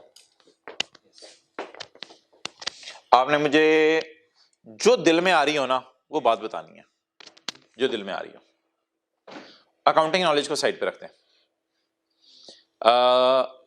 मीनारे पाकिस्तान का तो सबको पता होगा, जो ऑनलाइन क्लासें ले रहे हैं उनको भी पता होगा, लाहौर में मीनारे पाकिस्तान है, ठीक है। और ये है राइस कॉलेज, ये है इस वक्त गार्डन टाउन के अंदर, क्लियर। गार्डन टाउन से आपने सोचा मैं सीए करने आया हूं, चल रशीद आज मीनारे पाकिस्तान देखने चलें, अपने दोस्त को तैयार किया, मीनारे पाकिस्तान देखने आप गए। ये आपका पहला विजिट था मीनारे पाकिस्तान का। अब जब आप निकले मीनारे पाकिस्तान की तरफ तो एक बस चेंज की, फिर दूसरी बस चेंज की, फिर आगे जाके चिंची रिक्शा करवाया और एंड पे आप पहुंचे, आपने कहा यार 120 रुपए लग गए हैं, 120 रुपए लग गए हैं, बहुत ज्यादा खर्चा हो गया आने का। लेकिन आप रास्ते में पूछते आए थे, आप रास्ते में लोगों से पूछते आए थे यार कौन सा रूट बेहतर रहता है, कौन सा रूट बेहतर रहता है, स्टूडेंट लाइफ है ना, बंदा जरा पैसे चाहता है, कौन सा रूट बेहतर रहता है। चलते चलते चलते उन्होंने कहा यार आप पिछले स्टॉप पे उतर जाते ना, तो वहां से चिंची पकड़ के उधर चले जाते ना, और फिर उधर से पकड़ के ये वाली मेंबर वैगन उधर जाते ना, तो आपका खर्चा कम होना था। अब आप जब एंड पे पहुंचे ना मीनारे पाकिस्तान, आपने कहा इंशाल्लाह अगली दफा जो मुझे अब बात समझ आ गई है ना, मैं 100 रुपए में आऊंगा। डन, समझ आ गई बात। अच्छा जी, पहली बात मुझे बता दें क्या थी, आप कितने में पहुंचे, 120 रुपए में। अब आपने प्लानिंग कर ली और प्लानिंग करके अक्लमंद दाएं बाएं लोगों से मशवरा मांग के अब क्या सोचा आप कितने में इंशाल्लाह पहुंचेंगे, 100 रुपए में। जैसे ही आप मीनार पाकिस्तान पहुंचे, उधर किसी ने एक बात बताई आपको, उसने कहा यार आप परेशान ना हो, एक लाहौर के अंदर ट्रेन चलने वाली है, ऑरेंज ट्रेन। लाहौर के अंदर पता नहीं चल चुकी है नहीं चल चुकी, छोड़े शायद चल चुकी हो, हम इस बात को जरा साइड पे रखते हैं। अभी लाहौर के अंदर एक ट्रेन चलनी है, ऑरेंज ट्रेन। वो ऑरेंज ट्रेन 40 रुपए लिया करेगी आपके इलाके से यहां तक, डायरेक्ट आपको पहुंचाया करेगी, वो 40 रुपए। लेकिन अभी ना कहते पता नहीं अभी कि क्या बनना है इसका, क्या बनना है इसका। अब आप अगर नेक्स्ट विजिट प्लान करने का सोच रहे होगे तो आप क्या सोचोगे यार कि आप अपनी जेब में 120 रखो, 100 रखो या 40 रखो, जो दिल में बात आ रही हो वो बोलना। यार उसने एक फिक्रा बोला था कि यार पता नहीं ऑरेंज ट्रेन का क्या बनना है, हो सकता है आ जाए, हो सकता है ना आए। अब जरा आप दोबारा रीअसेस करो अपने जवाब को। 100 रुपए रखोगे ना, क्योंकि आप 40 रुपए लेके चले गए और बाद में ऑरेंज ट्रेन ना हुई तो फिर तो आपका ट्रिप फारिग हो जाएगा, बाकी सारे जा रहे होंगे और आप उधर भी बैठे होंगे। तो अकल कहती है 120 तो बिल्कुल ना रखो, क्योंकि आपने प्लानिंग कर ली हुई। अब वो जेब में आप लाख रुपए रख लो, वो आपकी मर्जी है, आपने तो बर्गर खाने या जाके जो मर्जी करना है वो आपकी मर्जी है। मैं सिर्फ इस ट्रिप की प्लानिंग की ट्रेवलिंग कॉस्ट की बात कर रहा हूं। तो आप जेब में 120 रखने की बिल्कुल पागलों की तरह जरूरत नहीं है। भाई विद एक्सपीरियंस हमें अंदाजा हो गया कि अब हमारे कितने पैसे लगने हैं, 100 रुपया लगना है। लेकिन 40 रखना भी गलत है। 40 रखना इसलिए गलत है कि अभी डाउट ही नहीं है। और आखिरी बात भी आपसे करता चलूं मैं, अगर आप उधर ही खड़े थे और एकदम आपने जो है वो मोबाइल खोला और मोबाइल पे आप विले बंदे अपने व्हाट्सएप के स्टेटस देख रहे होते हैं, हद होगी यार, लोगों के लगाए हुए व्हाट्सएप के स्टेटस खुद देख रहे होते हैं। तो आप उधर लगाए हुए स्टेटस देख रहे थे, लोगों के लगाए व्हाट्सएप स्टेटस, उसमें एक न्यूज चल रही थी कि इमरान खान हैज अनाउंस्ड कि ऑरेंज ट्रेन परसों से लॉन्च हो रही है। Imran Khan has announced. आप बता दो क्या इसका एविडेंस आ गया बात का? ठीक है, अब अगर एविडेंस आ गया बात का तो आप क्या करोगे? अब रिलैक्स होके कितने पैसे रखोगे? 40 रखो। लेकिन अगर ये डाउट में हो कि इमरान, फिर 100 ही रखना है। चल यार सारी बातें छोड़ो, ये पैरा पढ़ लो पॉज किए बगैर, वीडियो पॉज किए बगैर ये पैरा पढ़ लो। ना ना ना ना, अंग्रेजी नहीं पढ़नी, ऊपर वाली 2 लाइन सिर्फ एग्जाम्पल 3 पढ़नी है।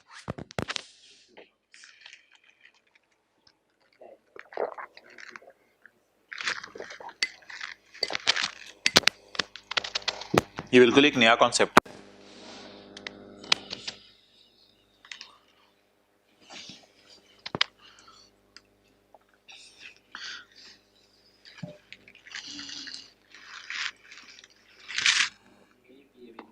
पढ़ लो यार, खत्म करो बात जल्दी।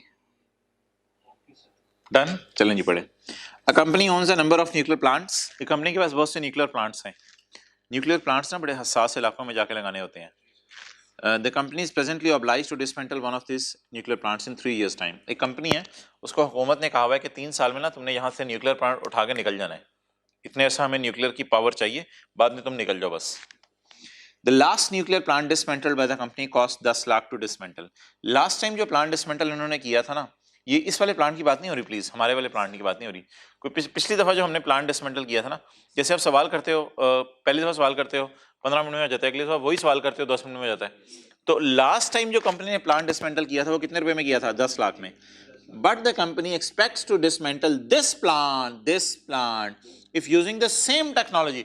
टेक्नोलॉजी नहीं यूज नहीं करेंगे, ऑरेंज ट्रेन पे नहीं जाएंगे, जाएंगे बसों पे और रिक्शों पे रुलते हुए। Using the same technology at a slightly reduce cost due to increased experience. अब तो हमारा एक्सपीरियंस बढ़ गया ना, अब तो एक दफा हमने चक्कर लगा लिया उधर का। अब आप बता दें, बिल्कुल उसी तरह की मिसाल है, अगर मैं सेम टेक्नोलॉजी यूज करूं प्लांट में, तो भाई कितने में मुझे डी इंस्टॉल करना पड़ेगा? 8 लाख में। There is however a confirmed news that confirmed news तो नहीं है, there is however a chance, एक चांस है, पता नहीं तुक्का है, लगना लग जाए, नहीं लगना लगे।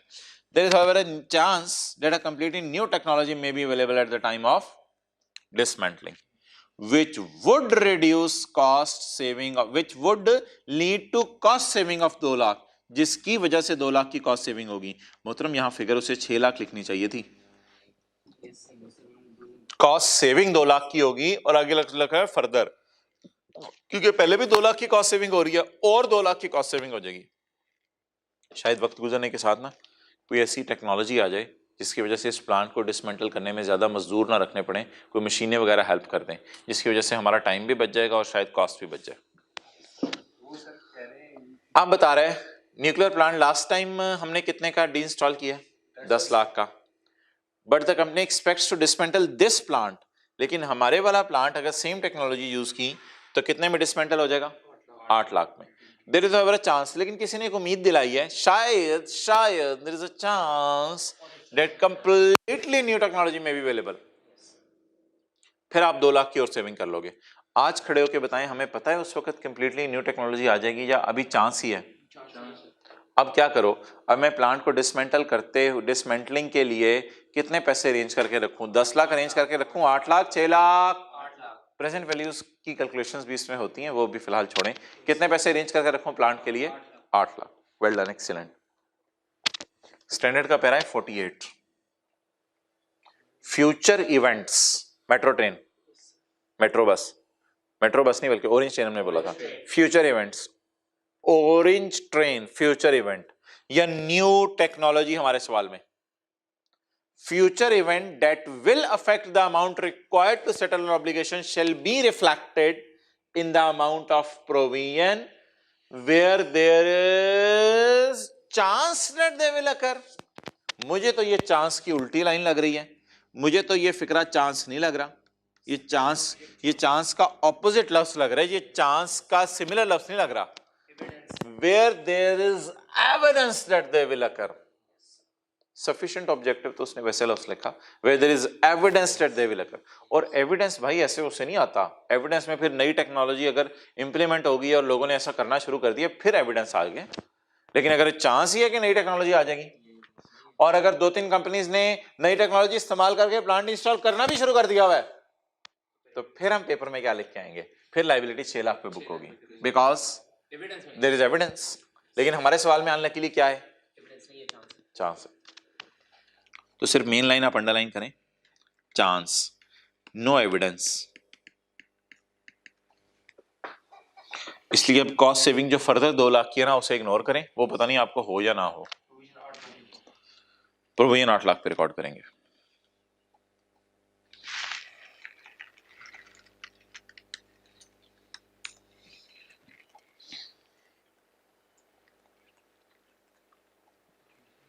अच्छा, a provision should reflect expected future events where there is evidence that these will occur, जहां evidence हो के ये occur होंगे. Since the company has experience in dismantling, it is argued that expected cost saving through this experience is expected to occur. ये वाली experience वाली की बात कर रहा है, नई टेक्नोलॉजी वाली की बात नहीं कर रहा. The cost saving expected as a result of possible introduction of new technology are outside the control of company. ये हमारे कब्जे में नहीं है कि ट्रेन कब चलाएं. Should not be considered unless of course the company has evidence that this technology will be available. अच्छा, ये तो यार बहुत मुश्किल अंग्रेजी है. पेपर के अंदर आपने क्या लिख के आना है? पेपर के अंदर जो लिख के आना है वो लिख लो, सफे के टॉप पे यहां लिख लो.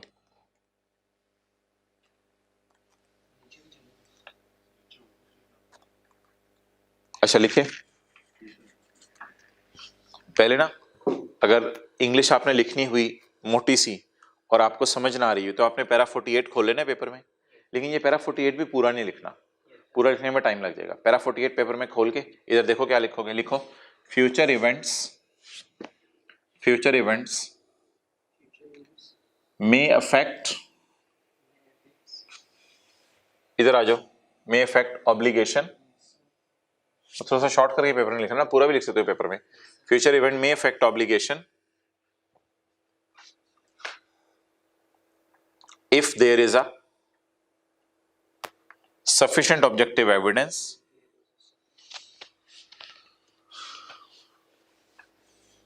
future event may affect the obligation if there is a sufficient objective evidence that they will occur. They क्या? Future event that they will occur. In this case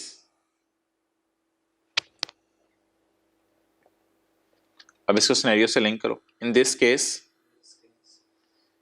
as there is only a chance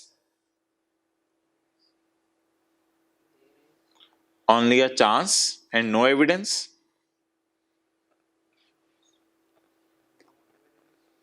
ऐसा ही है ना. As there is only a chance and no evidence, so impact of new technology will be ignored ना.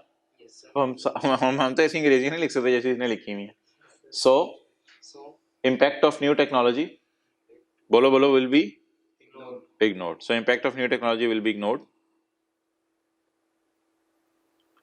And provision should be recorded at, बोलो 8 लाख. एक छोटी सी बात आने वाले दिनों की भी कर दूं. And provision should be recorded at present value of 8 lakh.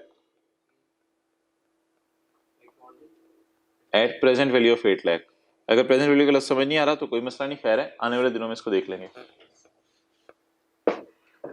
Volume 2 ठीक है, रख दो इधर. डन जी, हो गया.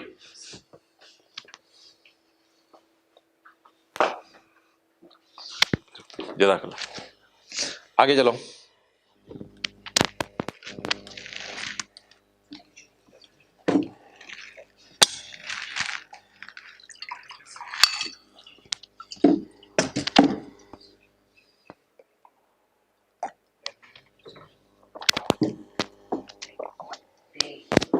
अच्छा जी,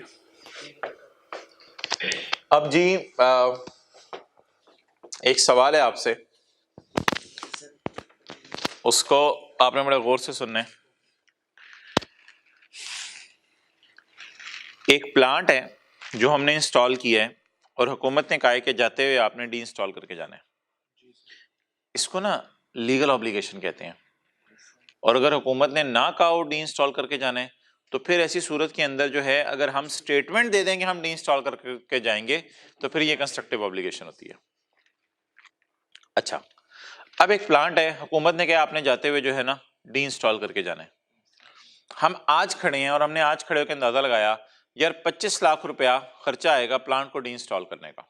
आज खड़े होकर अंदाजा लगाया कि मिसाल के तौर पे 10 साल बाद 25 लाख रुपया खर्चा आएगा डी इंस्टॉल करने का. अब मैं परेशान हूँ यार, 25 लाख अरेंज करके रखो क्योंकि मजदूरों ने बड़े पैसे मांग लेने हैं, 25 लाख डी इंस्टॉलेशन का खर्चा आना है. किसी आने वाले ने आके बताया मोहतरम 25 लाख की टेंशन ना लो, इसमें से थोड़ा बहुत कम हो जाएगा. आपने कहा कैसे? इसने कहा जो प्लांट डी इंस्टॉल करोगे ना तो उसके हिस्से बनेंगे, तोड़ोगे उसको, तो उखाड़ोगे अपनी जगह से, उखाड़ के प्लांट तो पूरा प्लांट होगा ना, उसको तुमने हैमर से तोड़ तो नहीं देना, वो प्लांट कहीं बेच देना, वो प्लांट कहीं बेच देना। वो प्लांट उस वक्त शायद अब उसकी रेजिडुअल वैल्यू 6-7 लाख हो, वो जो 6-7 लाख है वो तुम्हारे पास आ जाना ये प्लांट बेच के, और मजदूरों को तुमने 25 लाख दे देने। तो मेरा मशवरा आज 25 लाख के लिए लायबल फील ना करो, बल्कि मिसाल दे रहा हूं, आप अगर सोच रहे हो कि मैंने 10 साल बाद मजदूरों को देने हैं 25 लाख और प्लांट को तोड़ के लेने हैं 7 लाख, प्लांट को तोड़ के लेने हैं 7 लाख फर्ज करो, और मजदूरों को देने हैं 25 लाख, तो बकाया 18 लाख के लिए आज आप लायबल फील करो। स्टैंडर्ड आगे बढ़ा, उस स्टैंडर्ड ने चपेट मारी। भाई ऐसा ना सोचो आप लोग IS 16 को IS 37 के साथ मिक्स करके कोई खिचड़ी बनाने लगे हो। खुदा के लिए प्लांट की बुक वैल्यू को और कैश को कंपेयर करके डिस्पोजल का टी अकाउंट बना के गेन लॉस निकाल देना, इन दोनों चीजों को मिक्सअप ना करो। स्टैंडर्ड कहते ठीक है, एक सोचने का ये तरीका है, तुम लोग इस तरफ सोच रहे हो, सोचना सोचो, ये तुम्हारी सोच अपनी सोच है। कहते हैं मैं जो दुनिया के स्टैंडर्ड बनाने लगा हूं ना, उसमें मैं इसकी इजाजत नहीं दे रहा। कहते हैं IS 16 को यहां क्यों ले आए हो बीच में?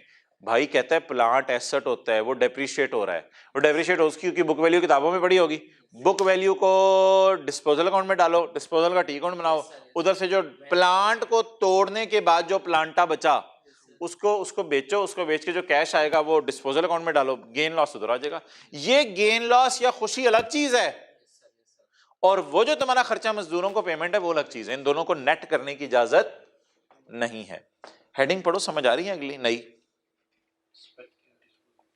Expected disposal of asset. Asset भी तो डिस्पोज होंगे, ना सिर्फ मजदूरों को पैसे देंगे, एसेट भी तो हो गए हैं या होंगे 10 साल बाद।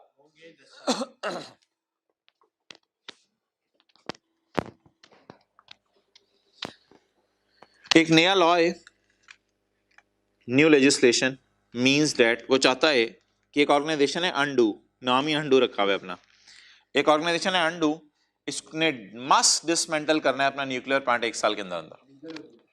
लीगल ऑब्लिगेशन है, constructive legal. The dismantling is estimated at cost ₹3 lakh. Dismantling कितने की होगी जी? 3 लाख की। बट हमारी company also expects to earn income from the sale of scrap metal of 1 lakh. लेकिन हमारी कंपनी ये सोच रही है कि 3 लाख तो मजदूरों को देने होंगे, ये हमारा क्या होगा? Outflow.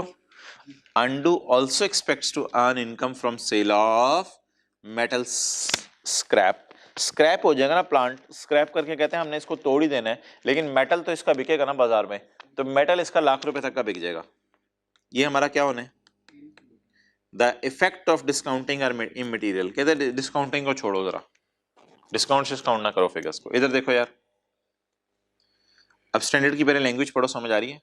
Gain from expected disposal of metal या assets shall not be taken into account in measuring up liability। Liability measure करते हुए नेटिंग की इजाजत नहीं है। इसका क्या मतलब होता है shall not be taken into account? इसका मतलब होता है shall be ignored, shall be ignored। अब जरा पढ़ो, gain from expected disposal of assets shall be ignored in measuring a provision measure करते हुए gain from expected disposal of asset क्या कर दो? इग्नोर कर दो।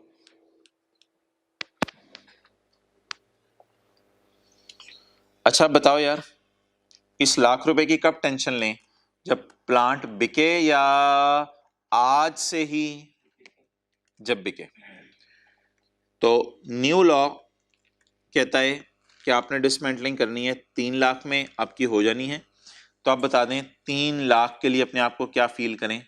लायबल फील करें। एंट्री पे भी क्वेश्चन मार्क लगा दें, क्योंकि मैंने बताया डिसमेंटलिंग की प्रॉपर हमने डिस्कशन करनी है, इस एंट्री को आपने पढ़ना भी नहीं, बस आप रिक्वायरमेंट में लिख लें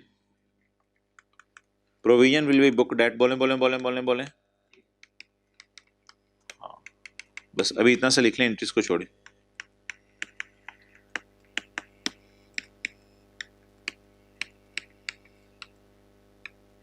Provision will be booked at 3 lakh। Done. Yes, sir.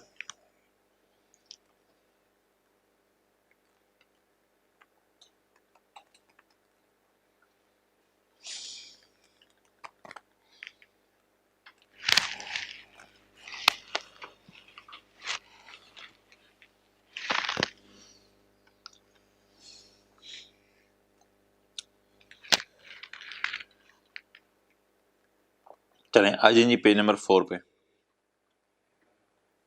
Page number 4 पे।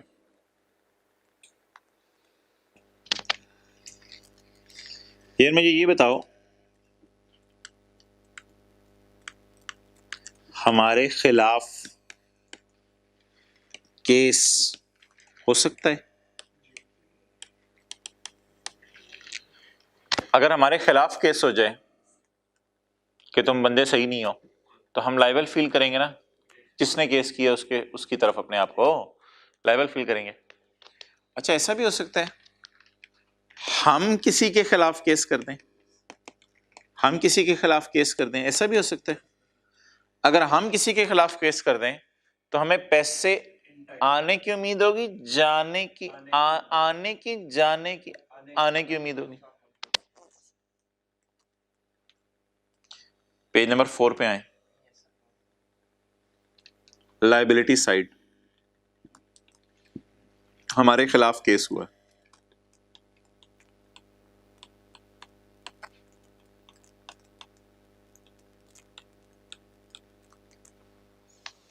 हमारे खिलाफ केस हुआ। मिसाल के तौर पर कोई फैक्ट्री थी, उसमें जनरेटर को आग लग गई, तो फिर एम्प्लॉइज ने फैक्ट्री वालों के खिलाफ केस कर दिया। प्रोविजन, प्रोविजन कब रिकॉर्ड करते हैं यार? जब 3 कंडीशंस पूरी हों। Number 1, present obligation due to a past obligation may be और मे बी कंस्ट्रक्टिव।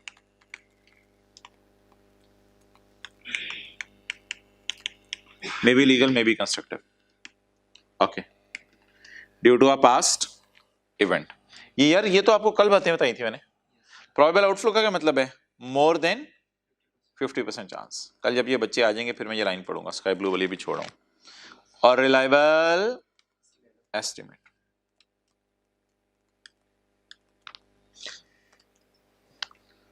अच्छा, इसकी आपने जर्नल एंट्री भी करनी होती है और इसको डिस्क्लोज भी करना होता है। क्या मतलब? इसकी जर्नल एंट्री भी करनी है और डिस्क्लोज भी करना है। मिसाल के तौर पे आपके खिलाफ कोर्ट केस हो गया जिसमें एम्प्लॉइज ने कहा, 2 एम्प्लॉइज ने, कल वाली बात, 2 एम्प्लॉइज ने कहा 20-20 लाख रुपया दो, 20-20 मिलियन दो। अब आपने 40 मिलियन की लाइबिलिटी भी बुक करनी है और डिस्क्लोजर में पता है क्या डिस्क्लोज करना है? आप बताएंगे there was a fire broke out in our factory due to generator and 2 employees were working there, they got injured and therefore as per our lawyer we are feeling liable for 40 million towards them। बताएं जी किताबों में journal entry कब करनी है? जब 3 शराइत पूरी हो। Number 1 past event, past event हम लॉयर को बताएंगे, फिर लॉयर हमें 2 बातें बताएगा। क्या? कि पैसे देने का चांस हाई है, हाँ जी बिल्कुल हाई है, मोर देन 50%। स्काई ब्लू वाली लाइन छोड़ें और कोई ना कोई अमाउंट का अंदाजा लगा के मेरे ख्याल से इतने पैसे आपको देने पड़ेंगे। अच्छा आगे चलो यार। यार एक पॉसिबिलिटी ये हो सकती है कि प्रेजेंट ऑब्लिगेशन हो ड्यू टू पास्ट इवेंट। मिसाल के तौर पे अगले दिन ही आपकी फैक्ट्री में एक और हादसा हो गया। वो क्या आपकी फैक्ट्री के अंदर हादसा हुआ? आपकी फैक्ट्री के अंदर जो कटिंग मशीन थी उसमें एक एम्प्लॉय का हाथ आ गया, उसमें एक एम्प्लॉय का हाथ आ गया और एम्प्लॉय ने ये कहा कि मेरे से 16 घंटे ड्यूटी ले रहे थे, तो 16 घंटे ड्यूटी देते हुए अब मुझे तो नींद आ गई है, मुझे नहीं पता चला प्रोडक्ट डालने की बजाय मैंने अपना हाथ डाल दिया मशीन में। ये तो इनकी वजह से हुआ। तो present obligation due to a past event, probable outflow. Lawyer ने कहा भाईजान तैयार हो जाओ, एम्प्लॉय का हाथ चला गया है। अस्तगफिरुल्लाह। तो एम्प्लॉय का हाथ चला गया, भाईजान अब तैयार हो जाओ। हमने लॉयर से कहा कि इसका कोई अंदाजा? कहते हैं नहीं, कहते हैं अंदाजा मैं नहीं लगा सकता। फिर भी हमने लॉयर से कहा कितने पैसे? कहते हैं यार ऐसा कर लो कि नहीं यार, नहीं मैं नहीं यार कोई अंदाजा लगा रहा। तो ये जब लॉयर हाथ खड़े कर देना तो फिर एंट्री हो ही नहीं सकती, रिलायबल एस्टिमेट ही नहीं है। अब आप 1 लाख की एंट्री करें, 6 लाख की एंट्री करें, 10 लाख की एंट्री करें, अंदाजा ही नहीं है ना, रिलायबल एस्टिमेट ही नहीं है। तो जब रिलायबल एस्टिमेट ही नहीं है तो ऐसी सूरत में आपने क्या करना है? ऐसी सूरत में आपने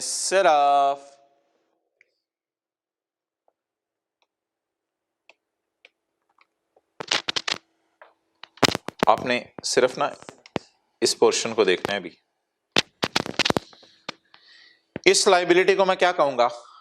डिपेंडेंट है, डिपेंडेंट है। अब तो लेकिन जज साहब तो बता देंगे ना, जज साहब भी यही कहेंगे यार पता नहीं यार कितने पैसे देने हैं, यार पता नहीं यार कितने पैसे देने हैं। और बेचारे वो जो जिसका हाथ कटा है वो जज साहब को, जज साहब दूसरे हाथ से, जज साहब पागल हो तो सही यार, कोई 10 से सही कितने पैसे देने हैं।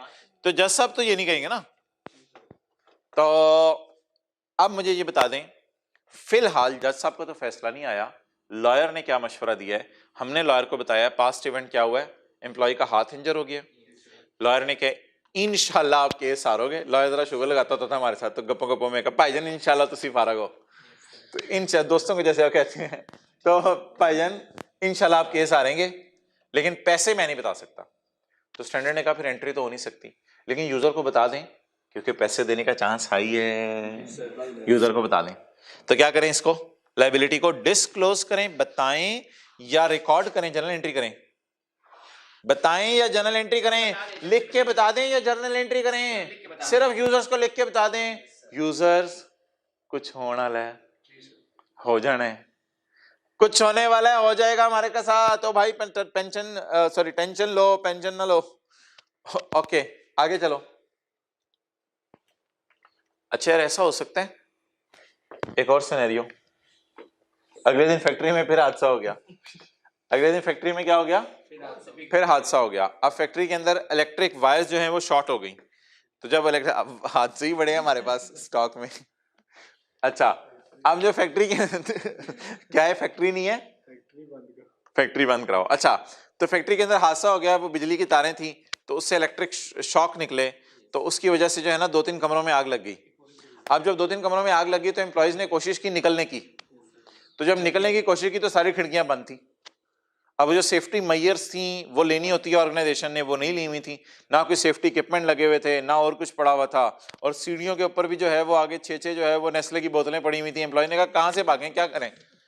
जब अफरा तफरी पड़ती है तो कुछ समझ नहीं आता क्या करें, दरवाजा ही नजर नहीं आता फिर तो कमरे का। तो ऐसी सूरत में आप लॉयर के पास गए, लॉयर से कहा भाईजान फिर एक मसला हो गया। लॉयर ने कहा यार तुझी भी हीरो, मेरी फीस बढ़ाई जा रहे हो। अच्छा एक और मसला हो गया आज। अब आपने लॉयर से कहा लॉयर भाईजान पास्ट इवेंट हम आपको बताते हैं, आप बताएं क्या चांस है। लॉयर ने कहा यार पता नहीं क्या बनेगा। अब वो पैसों की बात नहीं कर रहा, अब वो बात कर रहे कि केस हारने और जीतने पे डाउटफुल हो गया। कहते पता नहीं क्या बनेगा, हो सकता है यार आप लोग विन कर ही जाओ, हो सकता है आप लोग विन कर ही जाओ, क्योंकि इसमें एक एम्प्लॉय का ज्यादा कसूर था जिसकी वजह से वायरिंग शॉर्ट हुई थी, तो हो सकता है विन कर ही जाओ, पता नहीं यार क्या बनेगा, हो सकता है हार जाओ, हो सकता है जीत जाओ। लेकिन जाते जाते उसने हमें एक बात की, यार 20-30% चांस है आपके हारने का, यानी काफी लो चांस है, 20-30% चांस है आपके हारने का।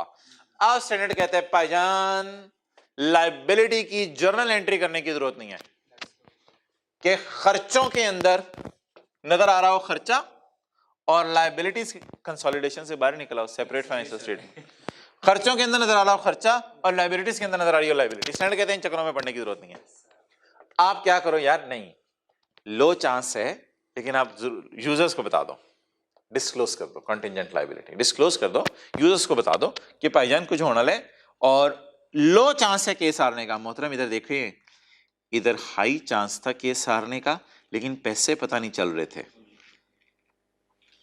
और इधर पॉसिबल ऑब्लिगेशन है या प्रोबेबल, पॉसिबल है या प्रोबेबल। मोहतरम प्रोबेबल का मतलब होता है मोर देन 50, प्रोबेबल लिखो मोर देन 50, और पॉसिबल होता है 5 to 50। एक 5 भी मैं बात करूंगा 5% से कम। ये परसेंटेज ना समझाने के लिए है, परसेंटेज समझाने के लिए है। वैसे मुझे बताओ कि आपको क्या लग रहा है,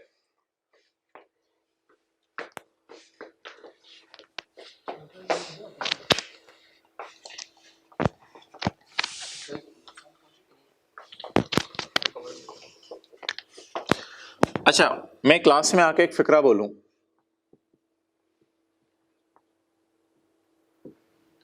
वर्चुअली सर्टन है कि कल मैं कराची जा रहा हूं, इसे कहेंगे कंफर्म, कंफर्म, और कल छुट्टी है नहीं वैसे, मैं वैसे मिसाल दे रहा हूं, पता चलेगा वर्चुअली सर्टन, ठीक है। एक और टीचर की क्लास में आप गए, उन्होंने कोई और फिक्रा बोला, उन्होंने फिक्रा बोला प्रोबेबल है कि मैं कल कराची जाऊं, प्रोबेबल है कि मैं कल कराची जाऊं, लेकिन मैं आपको इंशाल्लाह ना मैसेज करके कंफर्म करा दूंगा, प्रोबेबल है कि शायद मैं कराची जाऊं। एक तीसरे टीचर की क्लास में आप गए, उन्होंने कहा यार पॉसिबल है, अब आपने कहा हो की रहा है, सारे टीचर ही पॉसिबल है कि मैं कराची जाऊं, पॉसिबिलिटी है यार कराची जाऊं, अगर मैंने ना जाना हुआ, अगर मैंने जाना हुआ तो फिर आपको मैसेज करा दूंगा, वरना मैसेज मुझे कोई नहीं आएगा, आप क्लास लेने आ जाना आराम से, ठीक है। अच्छा वैसे आप क्लासें क्लासें छोड़ें, क्या मैं ये कह सकता हूं हाई चांस, लो चांस, टीचर ए, टीचर बी, टीचर सी, अमजद, बाबर और चीमा। अमजद साहब ने क्या कहा है कि मैं सर्टन, अच्छा वर्चुअली सर्टन ना उस सफे पे कहीं नहीं है, कि मैंने अपनी तरफ से लिखा है। अमजद साहब ने क्या कहा है, भाई तू क्या परेशान हुआ है, इधर देख, नींद आई हुई है। अमजद साहब ने क्या कहा है, मैंने जाना ही जाना है, क्या लफ्ज यूज किया उन्होंने, virtually certain, I am certain that I will go to Karachi. आओ अब मजे करें, छुट्टी करें क्लास से। अगले टीचर ने क्या बोला, it is probable that I will go, और अगले टीचर ने बोला there is a possibility, there is a possibility. बता दो क्या ये प्रोबेबल, पॉसिबल और वर्चुअली सर्टन के दरमियान में नहीं बनता? तो प्रोबेबल का क्या मतलब हुआ करेगा, हाई चांस, और पॉसिबल का क्या मतलब हुआ करेगा, लो चांस। तो ये तीन लफ्ज हैं, कहीं शुरू में किताब के ना सफा पेज नंबर 1 से पहले एक सफा खाली है, वहां जाके ये तीन लफ्ज ऐसे लिख लो, जरा याद हो जाए। वर्चुअली सर्टन का मतलब क्या होता है तकरीबन, कंफर्म, ये नहीं वहां लिखो जाके, और अभी आपने सफे पे कहीं नहीं ढूंढने ये अल्फाज। और प्रोबेबल का मतलब 50% से ज्यादा चांस है, हाई चांस 50% से ज्यादा।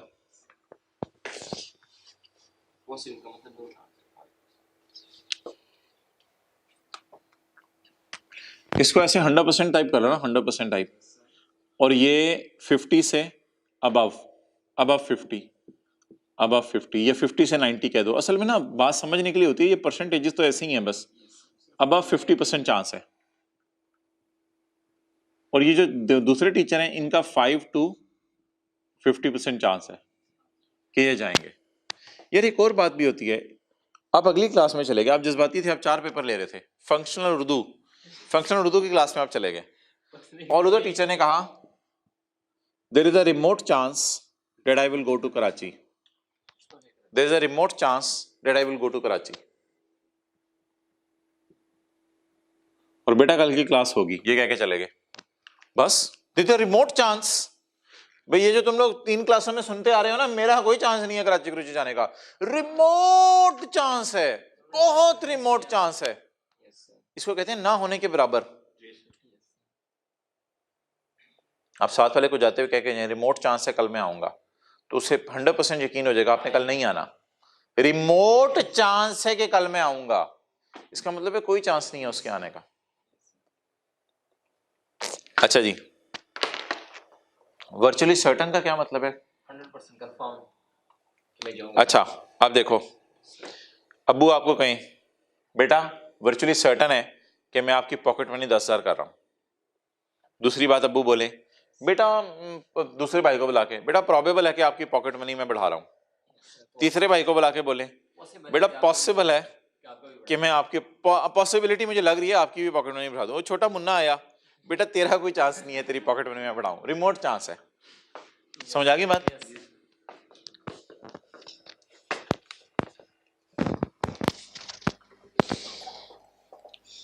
अच्छा, अब ना आपने हाइलाइटर से ना जो चीज़ें हाईलाइट करनी है वो ज़रा आपने देखनी है।